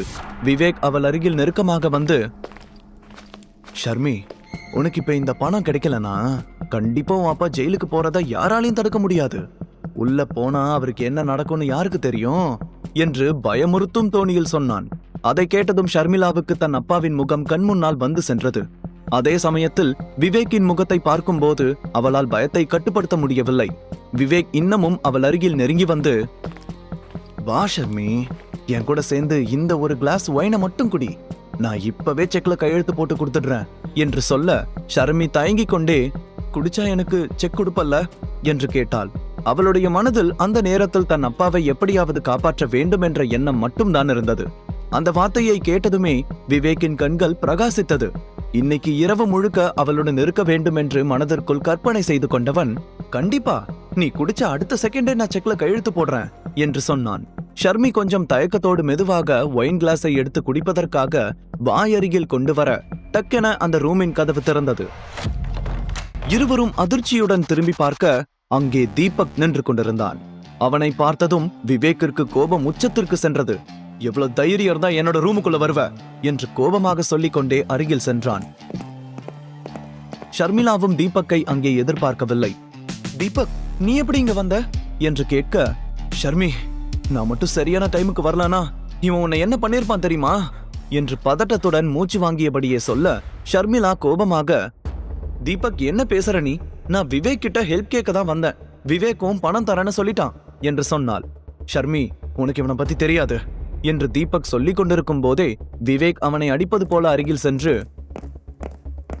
உனக்கு என்னடா என்ன பத்தி தெரியும்? நான் நினைச்சா உன்னால் இந்த ரூமை விட்டு உயிரோடவே வெளியே போக முடியாது, பாக்குறியா என்று சொல்லி அவன் மார்பில் கை வைத்து தள்ளினான். அப்போது நடுவே வந்த ஷர்மிளா, விவேக் ப்ளீஸ், தீபக் என்னோட ஹஸ்பண்ட், அவரை எதுவும் பண்ணிடாத என்று கெஞ்சும் தோணியில் கேட்டாள். ஓ, இவன் தான் அந்த வீட்டோட மாப்பிளையா? உடனே இந்த உதவாக்கரைய என் காலில் விழுந்து சாரி கேட்க சொல்லு, இல்லனா இவன் இங்க இருந்து உயிரோட வெளியே போக மாட்டான், நீயும் அந்த செக் அமௌண்ட்டை மறந்துடலாம் என்று தீபக்கை கோபமாக முறைத்து கொண்டே சொன்னான் விவேக். ஆனால் தீபக்கின் கண்களில் துளியும் பயமில்லை. அவன் விவேக்கின் கையில் இருந்து 30 லட்சம் ரூபாய் செக்கையே பார்த்து கொண்டிருந்தான். என்னடா பாக்குற? இப்படிதான் 3 வருஷத்துக்கு முன்னாடி இதே மாதிரி ஒருத்தன் பிரச்சனை செஞ்சான், அவனை இப்ப வரைக்கும் அவனோட ஃபேமிலி தேடிட்டு இருக்காங்க, உனக்கும் அந்த நிலைமை வரணுமா என்று கோபமாக கேட்டான் விவேக். அந்த வார்த்தையால் பயந்து போன ஷர்மிளா தீபக்கை பார்த்து, தீபக் என்ன பார்த்துட்டு இருக்க? உடனே விவேக் கிட்ட சாரி கேட்டுட்டு இந்த இடத்து விட்டு போ, உனக்கு எதுவும் ஆயிடக்கூடாது என்று சொன்னாள். அவள் அக்கறை தீபக்கிற்கு மகிழ்ச்சியை தந்தது. ஷர்மி, நான் எதுக்கு மன்னிப்பு கேட்கணும்? இவனோட மிரட்டலுக்கெல்லாம் நீ பயப்படாத, குறைக்கிற நாய் கடிக்காது என்று சொன்னான் தீபக். அந்த வார்த்தையை கேட்டதும் விவேக் கோபத்துடன் வந்து தீபக்கின் சட்டையை பிடித்தபடி தன் மொபைலை எடுத்து ஒரு நம்பருக்கு டயல் செய்தான். இன்ஸ்பெக்டர் சிவா, நீ உடனே என்னோட ஆபீஸ்க்கு கிளம்பி வா. இங்க இப்போ ஒரு பணம் விழ போகுது, அள்ளி போட்டுட்டு போறதுக்கு ஆள் இல்ல என்று சொல்லிவிட்டு போனை கட் செய்தான். என்னவா நாயின்னு சொன்ன?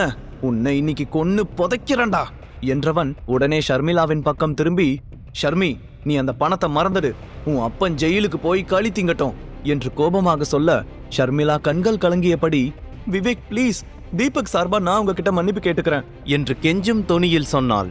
அப்படின்னா இப்பவே இவனை வெளியே அனுப்பிட்டு இன்னைக்கு நைட்டு ஃபுல்லா என் கூடவே இருந்து எனக்கு கம்பெனி கொடு. ரொம்ப வருஷமா நீ தப்பிச்சுட்டே இருக்க என்று விவேக் சொல்ல தீபக்கால் அதற்கு மேல் கோபத்தை கண்ட்ரோல் செய்ய முடியவில்லை. நரம்புகள் முறுக்கேற கண்கள் சிவக்க ஓங்கி பலார் என்று விவேக்கின் கன்னத்தில் அறைந்தவன் மார்பில் எட்டி உதைத்தான். அந்த அடியில் விவேக் பறந்து சென்று அங்கிருந்த ஒரு கண்ணாடி மேஜையின் மீது விழுந்தான். அதை பார்த்து ஷர்மிளா பயங்கர அதிர்ச்சி அடைந்தாள். அடுத்த சில நொடிகளில் தீபக் கொடுத்த சரமாரியான அடிகளில் கந்தலாகி கிடந்தான் விவேக். ஏன் பொண்டாட்டி மேலேயே கை வைப்பன்னு சொன்னா, இனி எந்த பொண்ணுகிட்டையும் நீ இப்படி பிஹேவ் பண்ணணும்னு நினைக்கவே கூடாது என்று அவன் கையை திருகினான். விவேக் வலியில் என அலறினான். தீபக் வேண்டாம், அவனை விற்று என்று ஷர்மிளா சொல்லி முடிக்கும் முன்பே அந்த இடத்துக்குள் போலீஸ் நுழைந்தது. கூடவே விவேக்கின் அப்பா சேகரும் வந்தார். அவரை பார்த்ததும் விவேக் கலங்கிய கண்களுடன் எழுந்து, அப்பா, இந்த பொறுக்கி உங்க பையன் மேலேயே கைய வச்சுட்டான்பா, இவனை உடனே ஜெயில தள்ளுங்கப்பா என்று கோபமாக கத்தினான். அடுத்த நொடியே 2 கான்ஸ்டபிள்ஸ் முன்னால் வந்து விவேக்கை தூக்கி அவன் கைகளில் விலங்க மாட்டினார்கள். அதை பார்த்ததும் விவேக் கோபமாக, இன்ஸ்பெக்டர், இவங்க என்ன பண்றாங்க? உங்களுக்கு என்ன பைத்தியமா? அப்பா, என்ன பார்த்துட்டு சும்மா நிக்கிறீங்க என்று கத்தினான். ஆனால் சேகர் எதுவும் பேசாமல் அமைதியாக தலைகுனிந்து நின்றார். அப்போது இன்ஸ்பெக்டர் சிவா விவேக்கை பார்த்து, இல்லீகலா பிசினஸ் பண்ணி கவர்மெண்ட்டை ஏமாத்தினதுக்காகவும் நிறைய பொண்ணுங்களோட வாழ்க்கைய கெடுத்ததுக்காகவும் உன்னையும் அப்பாவையும் நான் அரெஸ்ட் பண்றேன் என்று தீவிரமான தொனியில் சொன்னார். அதை கேட்டு அதிர்ச்சியான விவேக் சேகரை பார்த்து, அப்பா, என்ன நடக்குது இங்க? இன்ஸ்பெக்டர் என்ன சொல்றாரு என்று கேட்டான்.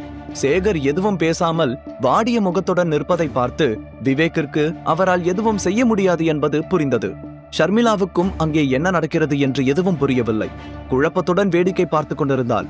அப்போது தீபக் இன்ஸ்பெக்டரின் அருகில் வந்து, சார், இந்த விவேக் இந்த ஒயின்ல போதை மாத்திரை மிக்ஸ் பண்ணி என்னோட ஒய்ஃப் கிட்ட தப்பா நடந்துக்க ட்ரை பண்ணான்.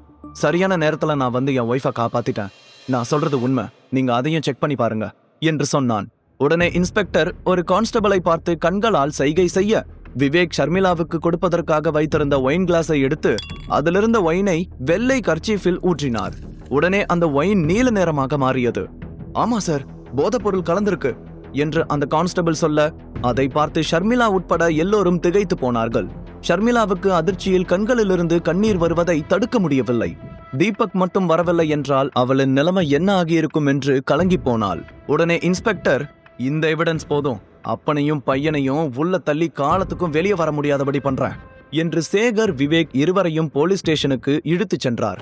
அவர்கள் சென்றதும் தீபக் ஷர்மிளாவின் அருகில் சென்று, ஷர்மி, நீ அழ வேண்டிய அவசியம் இல்ல, அதான் சரியான நேரத்துக்கு நான் வந்துட்டேன்ல, இந்த கேஸ்ல இருந்து அவங்க தப்பிக்க முடியாது என்றான். ஷர்மிளா அவனையே சில நொடிகள் பார்த்துவிட்டு சோபாவில் உட்கார்ந்து அழ தன்னை பற்றிய உண்மையை சொல்லிவிடலாம் என்று ஒரு கணம் தீபக் நினைத்தான். ஆனாலும் தன்னை கட்டுப்படுத்திக் கொண்டான். அவனுடைய லட்சிய பாதை இது எல்லாவற்றையும் விட மிக பெரியது என்று அவனுக்கு நன்றாகவே தெரியும். பாக்கெட்டில் இருந்து 30 லட்சம் செக்கை எடுத்து அவள் முன்னால் நீட்டினான்.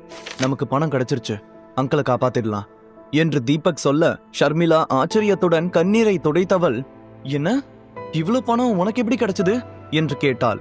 உடனே தீபக் தயங்கியபடி, ஷர்மி, நான் இத எந்த தப்பான வழியிலையும் கொண்டு வரல. ட்ரஸ்ட் மீ, என்னோட ஃப்ரெண்டு கிட்ட கடனா வாங்கினேன். இப்ப அவனுக்கு பிசினஸ்ல நிறைய லாபம் வருது.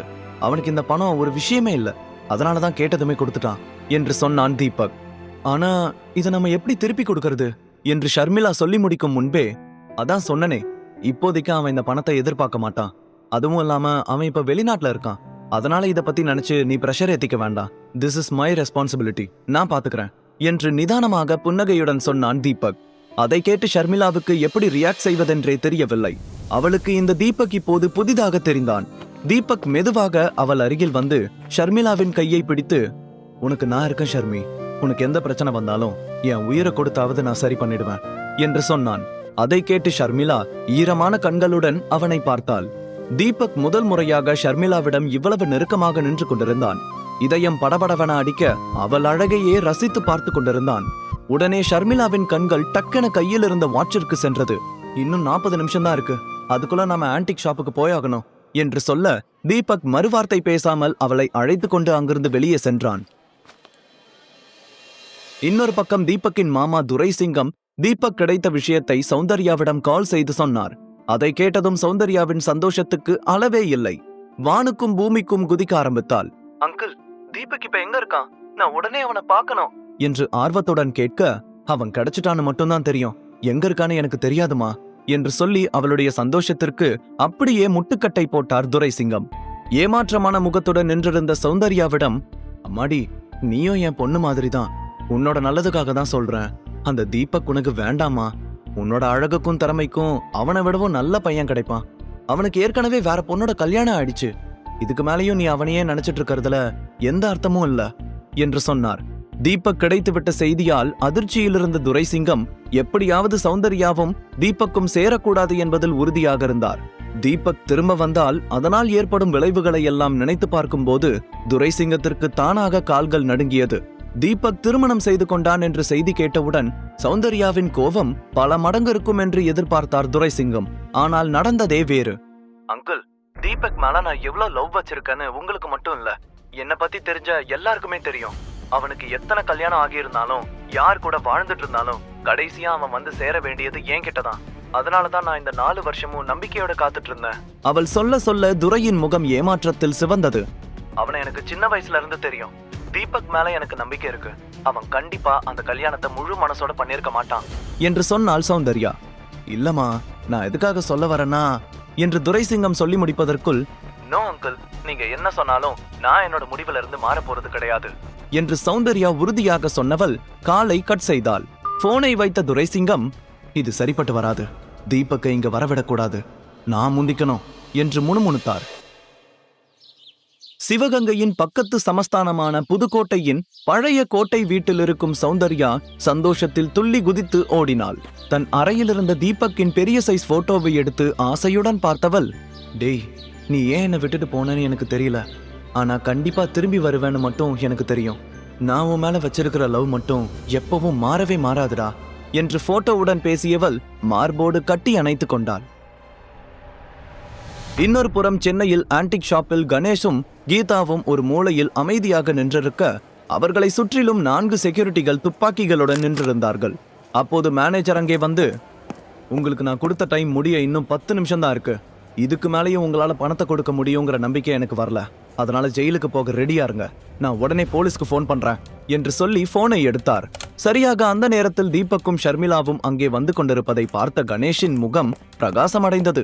உடனே வேகமாக ஷர்மிளாவிடம் ஓடி சென்று, அம்மாடி, என்னாச்சு, பணம் கிடைச்சதா? நீங்க ரொம்ப நேரமா வராததால நாங்க எவ்வளவு பயந்து போயிட்டோம் தெரியுமா என்று கவலையுடன் சொன்னார். அப்பா, அதான் நாங்க வந்துட்டோம்ல, பணம் கிடைச்சிருச்சு, இனிமே பயப்பட தேவையில்லை என்று சொன்ன ஷர்மிளா தன் கையில் இருந்த செக்கை எடுத்து கணேஷிடம் கொடுத்தாள். கணேஷ் அந்த செக்கை முழுதாக பார்க்கும் முன்பே அவன் கையில் இருந்து செக்கை பிடுங்கிய கீதா, நான் சொன்னல அந்த விவேக் கண்டிப்பா நமக்கு ஹெல்ப் பண்ணுவான்னு, உண்மையிலேயே அவன் ஒரு தங்கமான பையன், உன் புருஷ மாதிரி வெறும் பையன் கிடையாது, இவனால எதுவும் பண்ண முடியாதுன்னு இப்பவாச்சும் உனக்கு தெரிஞ்சுதே, நான் சொன்ன மாதிரி முதல்ல இவனை டிவோர்ஸ் பண்ணு என்று அவனை ஓரக்கண்ணால் முறைத்து பார்த்தபடியே சொன்னார். அதை கேட்டு ஷர்மிளா மெதுவாக தீபக்கை திரும்பி பார்த்தாள். அவன் அமைதியாக அவளையே பார்த்து கொண்டிருந்தான். கீதா விவேக்கின் பெயரை சொன்னவுடன் அங்கே நடந்த எல்லா விஷயமும் அவள் கண்கள் முன்னால் வந்து சென்றது. உடனே தன் அம்மாவை பார்த்து, அம்மா, இந்த பணத்தை விவேக் கொடுக்கல, தீபக் தான் பணத்தை ரெடி பண்ணி கொடுத்தாரு, இது அவர் ஃப்ரெண்டோட பணம் என்று சொன்னாள். உடனே கீதாவும் கணேஷும் அதிர்ச்சியுடன் அவனை பார்த்தார்கள். கீதா சந்தேகத்துடன், உண்மையிலேயே இந்த பணத்தை உன் ஃப்ரெண்டு தான் கொடுத்தானா, இல்ல எங்கேயாவது ஃப்ராடு தனம் பண்ணி கொண்டு வந்தியா? நீயே ஒரு பிச்சைக்காரன், உனக்கு 30 லட்சம் பணம் கொடுக்கற அளவுக்கு வல்லல் யாரு? நீ உடனே அவனுக்கு போன் பண்ணு, உன் ஃப்ரெண்டு கிட்ட நான் பேசணும் என்று சொன்னார். அதை கேட்டதும் தீபக்கிற்கு என்ன செய்வதென்று தெரியவில்லை. அவன் மாமியார் கீதா திடீரென இப்படி ஒரு ட்விஸ்ட் வைப்பார் என்று அவன் கொஞ்சமும் எதிர்பார்க்கவில்லை. தீபக் அமைதியாக நிற்பதை பார்த்து கீதா அவனை சந்தேகத்துடன் பார்த்து கொண்டிருந்தார். ஷர்மிளாவும் கணேஷும் கூட தீபக்கையே பார்க்க ஆரம்பித்தார்கள். தீபக் சொன்னதை கேட்டதும் ஆதவன் உடனே சித்தார்த்தின் அப்பா கேசவனுக்கு கால் செய்தான். ஹலோ மிஸ்டர் கேசவன், ஆம் ஆதவன், SV குரூப்ஸோட நியூ சேர்மேன் என்று சொன்னான். புது சேர்மேன் என்று சொன்னதும் ஒரு நொடி பதறி போன கேசவன், எஸ் மிஸ்டர் ஆதவன், நீங்களே எனக்கு போன் பண்றீங்கன்னா கண்டிப்பா அதாவது முக்கியமான விஷயமா தான் இருக்கணும் என்று சொல்ல, yes but bad news for you. இன்னையில இருந்து எஸ்வி குரூப்ஸ் உங்களோட சேர்ந்து வேலை செய்யாது. உங்க கூட டீல் சைன் பண்ணின எல்லா ப்ராஜெக்ட் அண்ட் அக்ரிமெண்ட்ஸையும் உடனே கேன்சல் பண்றேன் என்று சொன்னான். அதை கேட்டு அதிர்ச்சியான கேசவன், அதவன் நீங்க என்ன சொல்றீங்க? திடீர்னு இப்படி ஒரு முடிவு எடுக்கிற அளவுக்கு நாங்க என்ன தப்பு பண்ணணும் என்று பதட்டத்துடன் கேட்டார். உடனே ஆதவன் ஓரக்கண்ணால் தீபக்கை பார்க்க, அவன் சேரில் கால் மேல் கால் போட்டபடி ஆதவனையை பார்த்து கொண்டிருந்தான். உடனே, பாத்ரூம் கழுவுறவங்க கூட எல்லாம் என்னால டைப் வச்சுக்க முடியாது என்று சொல்ல, அதை கேட்டு அதிர்ச்சியான கேசவன் ஏதோ சொல்ல வர ஆதவன் டக்கன போனை கட் செய்தான். இன்னொரு புறம் சித்தார்த்தும் கார்த்திகாவும் சேர்மேனை சந்தித்து திருமணத்திற்கு அழைப்பிதழை கொடுக்க வேண்டும் என்று அவருக்காக காத்து கொண்டிருந்தார்கள். ஆனால் நீண்ட நேரம் ஆகியும் அவர்களால் ஆதவனை பார்க்க முடியவில்லை. சித்தார்த் நேரம் செல்ல செல்ல பொறுமை இழந்து கொண்டிருந்தான். அப்போது அங்கே வந்த மேனேஜரை பார்த்து, இன்னமும் எவ்வளவு நேரம் தான் வெயிட் பண்ணணும்? சீக்கிரம் சேர்மேனை வர சொல்லுங்க. என்னோட பேரு சித்தார்த், மிஸ்டர் கேசவனோட பையன்னு சொல்லுங்க, அவருக்கு தெரியும் என்று கொஞ்சம் கோபத்துடன் சொன்னான். அதை கேட்டதும் மேனேஜர் அவனை மேலும் கீழும் பார்த்தபடி தன்னுடைய போனை எடுத்து ஆதவனுக்கு டயல் செய்தான். சில நொடிகள் ஆதவனிடம் பேசியவன் போனை கட் செய்துவிட்டு அங்கே இருந்த 2 செக்யூரிட்டிகளை அழைத்து, உடனே இவங்க 2 பேரையும் இந்த இடத்தை விட்டு கிளியர் பண்ணுங்க என்று சொன்னான். அதை கேட்டு அதிர்ச்சியான சித்தார்த், வாட், உங்களுக்கு என்ன பைத்தியமா? நான் யாருன்னு தெரியுமா? என்னைய வெளியே போக சொல்றியா? எங்களோட கம்பெனியும் இந்த கம்பெனியில ஒன் ஆஃப் தி பார்ட்னர், தெரியுமா உங்களுக்கு என்று கோபமாக கத்தினான். சாரி மிஸ்டர் சித்தார்த், உங்க கம்பெனிக்கும் எஸ்வி குரூப்ஸுக்கும் இனி எந்த சம்பந்தமும் இல்ல. எங்க புது சேர்மேன் ஆதவன் உங்க கம்பெனியோட அக்ரிமெண்ட்ஸ் எல்லாத்தையும் கேன்சல் பண்ணிட்டாரு. அவருக்கு பாத்ரூம் கழுவுறவங்க கூட எல்லாம் வேலை செய்ய விருப்பம் இல்லையா? அதனால நீங்க இங்க இருந்து கிளம்புங்க என்று சொன்னான் மேனேஜர். அந்த வார்த்தையை கேட்டதும் சித்தார்த் பயங்கர டென்ஷன் ஆனான். எஸ்வி குரூப்ஸ் தங்களுடைய அக்ரிமெண்ட்ஸை கேன்சல் செய்தால் அதனால் அவர்களுக்கு பல கோடி இழப்பு ஏற்படும். அதிலிருந்து மீண்டு வருவது ரொம்பவே கஷ்டம். கிட்டத்தட்ட நடுத்தெருதான் என்பது சித்தார்த்துக்கு நன்றாகவே தெரிந்திருந்தது. அதை நினைக்கும் போது அவனுடைய நெற்றியிலிருந்து வியர்வை வழிய ஆரம்பித்தது. மேனேஜர் அப்படி சொன்னதை கேட்டு கார்த்திகாவும் அதிர்ச்சியில் நின்றிருந்தாள். சித்தார்த் கோபத்துடன், நான் இப்பவே சேர்மேனை பார்க்கணும். அது எப்படி அவர் திடீர்னு இப்படி ஒரு முடிவு எடுப்பாரு? எனக்கு காரணம் தெரிஞ்சாகணும் என்று சொல்ல, மேனேஜர் அவனிடம் எந்த பதிலும் சொல்லாமல் செக்யூரிட்டியை பார்த்து, இவங்க 2 பேரையும் பிடிச்சு வெளியில தள்ளுங்க என்று கோபத்துடன் சொல்ல, அவர்கள் வேகமாக வந்து சித்தார்த்தின் சட்டை காலரை பிடித்து வெளியே இழுத்தார்கள். அதை பார்த்து பதறிப்போன கார்த்திகா செக்யூரிட்டியை தடுத்து, பிளீஸ் இப்படி எல்லாம் பண்ணாதீங்க, நாங்களே கிளம்பிடுறோம் என்று கண்கள் கலங்க சொன்னாள். கார்த்திகாவின் முகத்தை பார்த்ததும் செக்யூரிட்டிஸ் அமைதியாக பின்னால் வந்தார்கள். சித்தார்த் கோபத்துடன் மேனேஜரையே பார்த்தபடி நின்றிருக்க, அப்போது அவனுடைய அப்பா கேசவனிடமிருந்து அவனுக்கு கால் வந்தது. சித்தார்த் வேகமாக போனை அட்டெண்ட் செய்து விஷயத்தை சொல்லும் முன்பே கேசவன் கடுப்பான தோணியில், டேய், உனக்கு என்ன பைத்தியமா?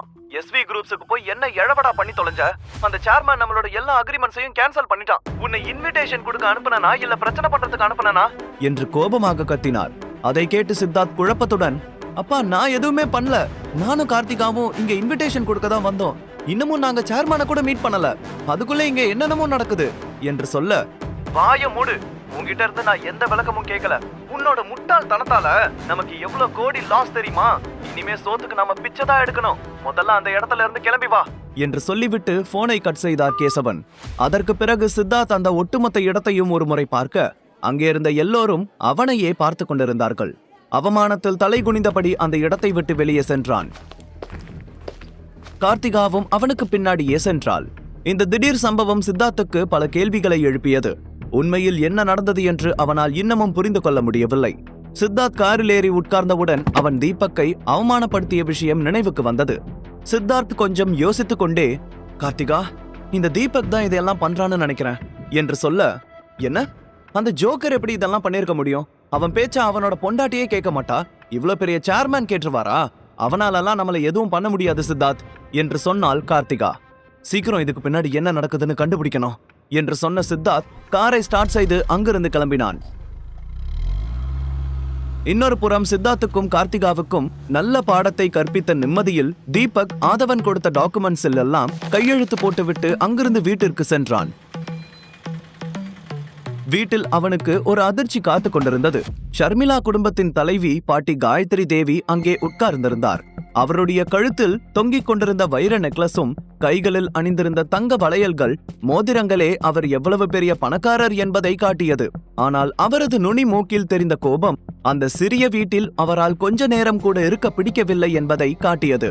தீபக் கல்யாணத்தில் நடந்த பிரச்சனையில் கணேசனின் மொத்த குடும்பத்தையும் வீட்டை விட்டு வெளியேற்றிய பிறகு காயத்ரி தேவி ஒருமுறை கூட இந்த வீட்டில் காலடி எடுத்து வைக்கவில்லை. இப்போது திடீரென சோபாவில் உட்கார்ந்திருப்பதை பார்க்கும்போது தீபக்கின் மனதில் பல கேள்விகள் எழுந்தது. தீபக் அதை பற்றியே யோசித்துக் கொண்டு நிற்க அங்கே பவ்யமாக நின்றிருந்த கீதா, அத்த டீ எடுத்துக்கோங்க என்று கிளாஸ் ஒன்றை நீட்ட அதை வாங்கி முகர்ந்த காயத்ரி, உங்க வீட்டுக்கு கேவலமான டீயை குடிக்கிறதுக்காக நான் இங்க வரல என்று கேவலமாக சொன்னதுடன் கீதாவையும் ஏளனமாக பார்த்தார். வாழ்க்கை ஒரு வட்டம்டா என்று அந்த காட்சியை பார்த்து மனதிற்குள் சொல்லிக் கொண்டான் தீபக். பவர் இருக்கிறவன் கீழே இருக்கிறவனை என்னெல்லாம் ஆட்டி வைக்கிறான்னு நினைச்சு சிரிச்சான். சட்டன தீபக்கை நிமிர்ந்து பார்த்த மாமியார் கீதாவுக்கு ஜெர்க்கென்றானது. ஐயோ, இவன் முன்னால இந்த கிழவி இப்படி பேசிய மானத்தை வாங்குதே என்று நினைத்து கொண்டே கீதா நிற்க தன்னுடைய ஹேண்ட்பேக்கில் இருந்து ஒரு இன்விடேஷனை எடுத்து டேபிளின் மீது வீசினார் காயத்ரி தேவி. இது என் பேத்தி கார்த்திகாவோட கல்யாண பத்திரிக்கை. ஒரு விஷயம் நல்லா புரிஞ்சுக்கோங்க, கல்யாண வீட்டுல மாப்பிள்ளை வீட்டுக்காரங்க கணேஷ பத்தி கேட்பாங்கன்ற ஒரே காரணத்துக்காக தான் உங்களை நான் இன்வைட் பண்றேன். ஆனா நீங்க வரது எனக்கு சுத்தமா பிடிக்கல என்று சொன்னவர் திரும்பி தீபக்கையும் ஷர்மிளாவையும் ஒரு முறை பார்த்தார். சரி, கல்யாணத்துக்கு வந்து தொலைங்க, ஆனா வரும்போது வெறுங்கைய வீசிட்டு வந்துடாதீங்க. வரவங்க எல்லாரும் காஸ்ட்லியான கிஃப்ட்ஸோட தான் வருவாங்க. நீங்களும் அதே மாதிரி ஏதாவது வாங்கிட்டு வாங்க. அப்பதான் இந்த குடும்பத்தோட கௌரவம் எல்லாருக்கும் தெரியும் என்று ஓரக்கண்ணில் தீபக்கை பார்த்தவர், சும்மா இந்த 500-1000 ரூபாய் பொக்கே எல்லாம் கொண்டு வந்தா நான் செம்ம கடுப்பாயிடுவேன் என்று சொன்னவர் கணேசை பார்த்து, உன்னோட அண்ணன் சுந்தர் கார்த்திகாவுக்கு 1 கோடியில கார் வாங்கி கிஃப்ட் பண்றான். அட்லீஸ்ட் நீங்க ஒரு 5 லட்சத்துக்கு நெக்லஸ் ஆவது வாங்கிட்டு வாங்க என்று வெறுப்பாக சொன்னார் காயத்ரி தேவி. அதை கேட்டதும் ஷர்மிளாவுக்கு தூக்கி வாரி போட்டது. அவளிடம் மொத்தமாக இருப்பதே 5 லட்சம் தான்.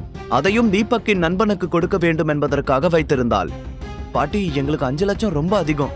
அவ்வளோ காஸ்ட்லியான கிஃப்ட்ஸ் எல்லாம் எங்களால வாங்கி கொடுக்க முடியாது என்று ஷர்மிளா சொல்ல உடனே கீதாவும் காயத்ரி தேவியை பார்த்து, ஆமாத்த, இப்போ எங்க கிட்ட அவ்வளோ பணம் இல்ல என்று கவலையுடன் சொன்னார்.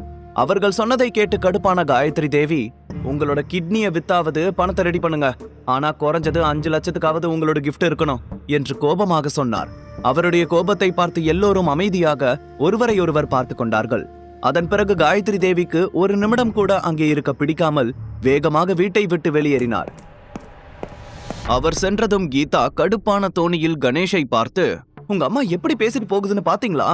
5 லட்சத்தை ஏதோ 5 ரூபாய் மாதிரி சாதாரணமா சொல்லிட்டு போகுது. கார்த்திகாவோட கல்யாணத்தை பத்தி அவ்வளோ கவலைப்படுறாங்க. என் பொண்ணு கல்யாணத்துக்கு அவங்க என்ன பண்ணாங்க? வந்தவங்க எல்லாரும் 500-1000ன்னு மொய் வச்சுட்டு மூக்கு முட்டை தின்னுட்டு தானே போனாங்க. இப்ப அந்த கார்த்திகாவோட கல்யாணத்துக்கு நாம 5 லட்சத்துக்கு கிஃப்ட் வாங்கி கொடுக்கணுமா என்று டென்ஷனாக கத்தினார். அதை கேட்ட கணேஷ் மெல்லிய தொனியில், ஆனா கீதா, அம்மா சொல்லிட்டாங்கல்ல, அதை நாம பண்ணிதான் ஆகணும் என்று சொல்ல கீதாவுக்கு இன்னமும் கோபம் அதிகமானது. உங்களுக்கு என்ன பைத்தியமா? நாம எதுக்கு கொடுக்கணும்? உங்களோட தலைக்கு கீழே கோடி கோடியா பணத்தை வச்சுட்டு தான் தூங்கிட்டு இருக்கீங்களா? ஏற்கனவே நீங்க பண்ணின தப்புல 30 லட்சத்துக்கு கடங்காரங்களாகி உட்கார்ந்துட்டு இருக்கோம் என்று கத்தினார். கணேஷ் பொறுமையாக, கோபப்படாத கீதா, நாம இந்த கிஃப்ட கொடுத்தா அம்மாவோட கோபம் குறைய சான்ஸ் இருக்குல்ல. ஒருவேளை அவங்க நம்மள வீட்டுக்கு திரும்ப வர சொல்லலாம். நாம இந்த வீட்டை அடமானம் வச்சாவது அவங்க கேட்ட நெக்லஸா வாங்கி கொடுக்கலாம் என்று சொன்னார். இந்த முறை கீதா பேசுவதற்கு முன்பே ஷர்மிளா கொஞ்சம் கோபத்துடன், அப்பா என்ன சொல்றீங்க நீங்க? அந்த கார்த்திகாவுக்காக எல்லாம் நம்மளோட வீட்டை அடமானம் வைக்க முடியாது.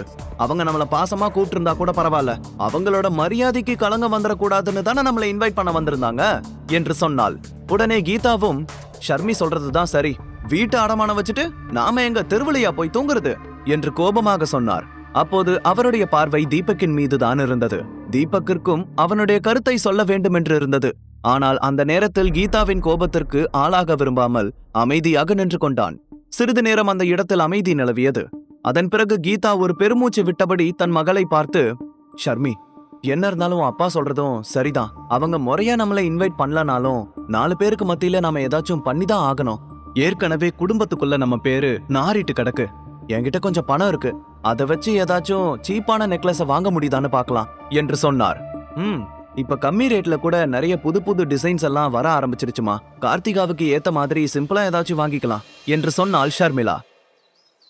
மறுபுறம் சிவகங்கை அரண்மனையின் வைர மாளிகைக்கு வந்த சௌந்தர்யா சிதம்பரத்தை பார்த்து தீபக்கை பற்றி விசாரிக்க, சிதம்பரம் சிரித்து கொண்டே, இப்பவே எதுக்குமா சின்னையாவை பத்தி விசாரிக்கிறீங்க? அவர் இன்னமும் 1 வருஷம் டைம் கேட்டிருக்காரு. அது வரைக்கும் நாம அவரை டிஸ்டர்ப் பண்ண முடியாது என்று சொன்னார். அதை கேட்ட சௌந்தர்யா, அது எனக்கும் தெரியும் அங்கிள், நானும் அவரை டிஸ்டர்ப் பண்ண போறதில்ல. அவர் எங்க இருக்காருன்னு மட்டும் சொல்லுங்க, அவரை பார்க்கணும் போல இருக்கு தூரத்துல இருந்து ஒரு தடவையாச்சும் பார்த்துட்டு வந்துடுறேன் என்று ஏக்கத்துடன் சொன்னாள். உங்களோட நிலைமை எனக்கு புரியுதுமா, ஆனா இந்த விஷயத்துல என்னால உங்களுக்கு ஹெல்ப் பண்ண முடியாது. ஐம் ரியலி சாரி என்று சிதம்பரம் சொன்னார். அதை கேட்டு ரொம்பவே ஏமாற்றம் அடைந்த சௌந்தர்யா, சரி அட்லீஸ்ட் அவரோட போன் நம்பராச்சும் கொடுங்களேன். அவர் இருக்கிற இடம் தெரிஞ்சும் என்னால எப்படி 1 வருஷம் வரைக்கும் பொறுமையா வெயிட் பண்ணிட்டு இருக்க முடியும் சொல்லுங்க என்று கேட்டாள். ஆனா சின்னையாவோட பெர்மிஷன் இல்லாம என்னால போன் நம்பரை கொடுக்க முடியாதுமா. நானே நினைச்ச டைம்ல அவர்கிட்ட பேசிட முடியாது. அவரே போன் பண்ணனாதான் உண்டு. அடுத்த தடவை அவர் கால் பண்ணும்போது உங்களுக்கு போன் நம்பர் கொடுக்கலாமா வேண்டாமான்னு கேட்டுட்டு சொல்றேன். அவருக்கு இது ஓகேன்னா உங்களுக்கு அவரோட நம்பரை கொடுக்கறதுல எனக்கு எந்த ஆட்சேபனையும் இல்ல என்று சிரித்து கொண்டே சொன்னார் சிதம்பரம். அதை கேட்டதும் சௌந்தர்யா ரொம்பவே ஏமாற்றத்துடன் மெதுவாக தலையை அசைத்தாள். அவளுக்கு சிதம்பரத்தின் மீது ஒரு பெரிய மரியாதை இருந்ததால் அவரிடம் திரும்பவும் அதை பற்றியே கேட்டு தொந்தரவு செய்யவும் விரும்பவில்லை. அவளுடைய ஏமாற்றமான முகத்தை பார்த்த சிதம்பரம், நிச்சயமா நல்ல செய்தி வருமா, நம்பிக்கையா இருங்க என்று கொஞ்சம் தைரியப்படுத்தினார். உடனே சௌந்தர்யா மெல்லிய புன்னகையுடன், அங்கிள் தீபக்கு ஆல்ரெடி கல்யாணம் ஆன விஷயம் எனக்கு தெரியும் என்று சொல்ல அதை கேட்டு அதிர்ச்சியாகி நின்றார் சிதம்பரம். இல்லம்மா, அந்த விஷயத்த உங்ககிட்ட மறைக்கணும்னு நினைக்கல, நேரம் வரும்போது சொல்லிக்கிடலான்னு என்று அவர் தயங்கியபடியே சொல்ல, பரவாயில்ல அங்கிள், அத பத்தி நான் கவலைப்படல. தாலி கட்டினவங்க எல்லாரும் பொண்டாட்டி ஆயிட முடியாது. அவர் மனசுல யார் இருக்காங்கிறது தான் முக்கியம். கண்டிப்பா அவர் என்ன மறந்திருக்க மாட்டாரு. அங்க அவருக்கு என்ன நடந்துச்சுன்னு யாருக்கு தெரியும்? ஆக்சிடென்டா கூட அவரோட கல்யாணம் நடந்திருக்கலாம். ஏன் கட்டாயப்படுத்தி கூட இந்த கல்யாணம் நடந்திருக்கலாம். ஆச்சரியமாக அவளையே பார்த்து கொண்டிருந்தார் சிதம்பரம்.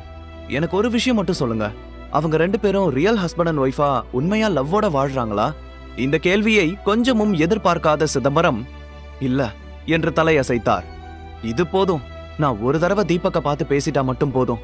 அவரோட மனசுல இருக்கிறதெல்லாம் தெரிஞ்சுக்கிட்டு நானே அவரோட ஒய்ஃப் கிட்ட பேசி புரிய வச்சு டிவோர்ஸ் வாங்க வச்சிடுவேன் என்று சொல்லி சிரித்தாள் சௌந்தர்யா. அவளுடைய தெளிவான பேச்சை கேட்டதும், நல்ல புத்திசாலியான பொண்ணுதான் என்று தனக்குள் சொல்லிக் கொண்டார் சிதம்பரம். அங்கிள், இனிமே அவங்கிட்ட பேசும்போது என்ன பத்தி சொல்லுங்க அங்கிள். இங்க ஒரு ஜீவன் அவர் நினைப்பிலேயே வாழ்ந்துட்டு இருக்கிறதா சொல்லுங்க என்று சௌந்தர்யா ஏக்கத்துடன் சொல்ல, கண்டிப்பா சொல்றா என்று நம்பிக்கையுடன் சொல்ல சௌந்தர்யா தலையை ஆட்டியபடி அங்கிருந்து சென்றாள். இன்னொரு புறம் ஷர்மியும் அவளது குடும்பத்தினரும் நகை வாங்குவதற்காக டி நகர் மார்க்கெட்டுக்கு புறப்பட்டார்கள். அங்கே வரிசையாக நிறைய நகை கடைகள் இருந்தது. அந்த வீதியிலேயே இருக்கும் ஒரு பெரிய நகை கடையான மலர் ஜுவல்லரிக்குள் 4 பேரும் நுழைந்தார்கள். ஏற்கனவே அந்த கடையில் பயங்கரமான கூட்டம் கூடியிருந்தது. டி நகரிலேயே மிகவும் பிரபலமான நகை கடை அது. திருமணத்திற்கு தேவையான மொத்த நகைகளையும் மக்கள் அங்குதான் வாங்குவார்கள். அவர்கள் உள்ளே நுழைந்ததும் வெள்ளை சட்டை வெள்ளை வேட்டியுடன் சிரித்த முகத்துடன் நின்றிருந்த ஒருவர் 4 பேரையும் அன்போடு வரவேற்றார். அவருடைய கழுத்திலும் கைகளிலும் இருந்த நகையை பார்த்தே அவர்தான் இந்த ஜுவல்லரியின் முதலாளி என்பதை தீபக் புரிந்து கொண்டான். கடைக்குள் வந்ததுமே அந்த முதலாளி ஷர்மிளாவை பார்த்து, மேடம் வாங்க, உங்களுக்கு எந்த மாதிரி டிசைன் வேணும் என்று கேட்டபடி அவரே எல்லாரையும் அழைத்து கொண்டு சென்று நகைகளை காட்டினார். எங்களுக்கு நெக்லஸும் கம்மலும் வேணும் என்று ஷர்மி சொல்ல, உடனே அந்த முதலாளி கையை அசைக்க 2 சேல்ஸ்மேன் வேகமாக ஓடி வந்து அவர்களுக்கு டிசைன்களை காட்ட ஆரம்பித்தார்கள். அவர்கள் காட்டிய அனைத்துமே பயங்கர காஸ்ட்லியாக இருந்தது. ஷர்மி ஒவ்வொரு நெக்லஸை பார்ப்பதற்கு முன்பே அதனுடைய விலையை தான் முதலில் பார்த்தாள். அதெல்லாமே அவளுடைய பட்ஜெட்டை விடவும் 5 மடங்கு விலை உயர்ந்தது என்று தீபக்கிற்கு புரிந்தது. அதனால் ஷர்மிளாவுக்கு எதை எடுப்பது என்று தெரியாமல் நீண்ட நேரமாக நிறைய கலெக்ஷன்களை பார்த்து கொண்டிருந்தாள். அதை பார்த்த அந்த ஜுவல்லரியின் முதலாளி எரிச்சல் அடைந்தார். ஷர்மியும் கீதாவும் கிசுகிசுத்து பேசிக் கொண்டிருப்பதை பார்க்கும்போது அவர்கள் திருடர்களாக இருக்கலாம் என்று அந்த முதலாளி சந்தேகப்பட்டார். பணக்காரங்க மாதிரி நடிச்சிட்டு வந்து இப்படி கொள்ளையடிக்கிற எத்தனையோ பேரை நான் பார்த்துட்டேன் என்று தனக்குள் சொல்லிக் கொண்டவர் வெளியே நின்றிருந்த செக்யூரிட்டிஸை பார்த்து சைகை செய்ய, உடனே அவர்கள் உள்ளே வந்து ஷர்மியையும் தீபக் கீதாவையும் கவனிக்க தொடங்கினார்கள். திடீரென செக்யூரிட்டிகள் அவர்களை சூழ்ந்து நிற்பதை பார்த்ததும் ஷர்மிளாவுக்கும் கீதாவுக்கும் அது பதட்டத்தை ஏற்படுத்தியது. மலர் ஜுவல்லரிக்கு வந்த இடத்தில் கடையின் முதலாளி ஷர்மிளாவையும் அவளது அம்மாவையும் சந்தேகப்பட்டு அவர்களை கண்காணிக்க செக்யூரிட்டிகளை அருகில் நிறுத்த, அதை பார்த்து ஷர்மிளாவுக்கு பதட்டம் தொற்றிக் கொண்டது. அதை கவனித்த தீபக் அவளுக்கு அருகில் வந்து பாதுகாப்பாக நின்று கொண்டான். ஷர்மிளா அங்கே வைத்திருந்த கலெக்ஷன்ஸை எல்லாம் பார்த்தாள். அதில் ஒரு நெக்லஸ் மட்டும் பச்சை கல் பொருத்தி பார்க்கவே மிகவும் அழகாக இருந்தது. அதை பார்த்ததுமே ஷர்மிளாவின் கண்கள் அதை விட்டு நகரவில்லை. அந்த நெக்லஸையே பார்த்து கொண்டிருந்தாள். அவளுக்கு அதை வாங்க வேண்டும் என்று தோன்றியது. ஷர்மிளாவை கவனித்த அந்த கடையின் முதலாளி, இது ரொம்ப ரேர் பீஸ் மேடம், ரொம்பவே மெனக்கெட்டு இந்த டிசைனை பண்ணிருக்காங்க, நீங்க ட்ரை பண்ணி பாருங்க என்று அதை ஷர்மிளாவிடம் கொடுத்தார். அதை பார்த்ததும் ஷர்மிளா லேசாக சிரித்தபடி, இல்ல வேண்டாம், இத பார்த்தாலே ரொம்ப காஸ்ட்லியா இருக்கும்னு தெரியுது என்று சொல்ல காஸ்ட்லியா? அப்போ உங்களோட பட்ஜெட் என்ன என்று கடையின் முதலாளி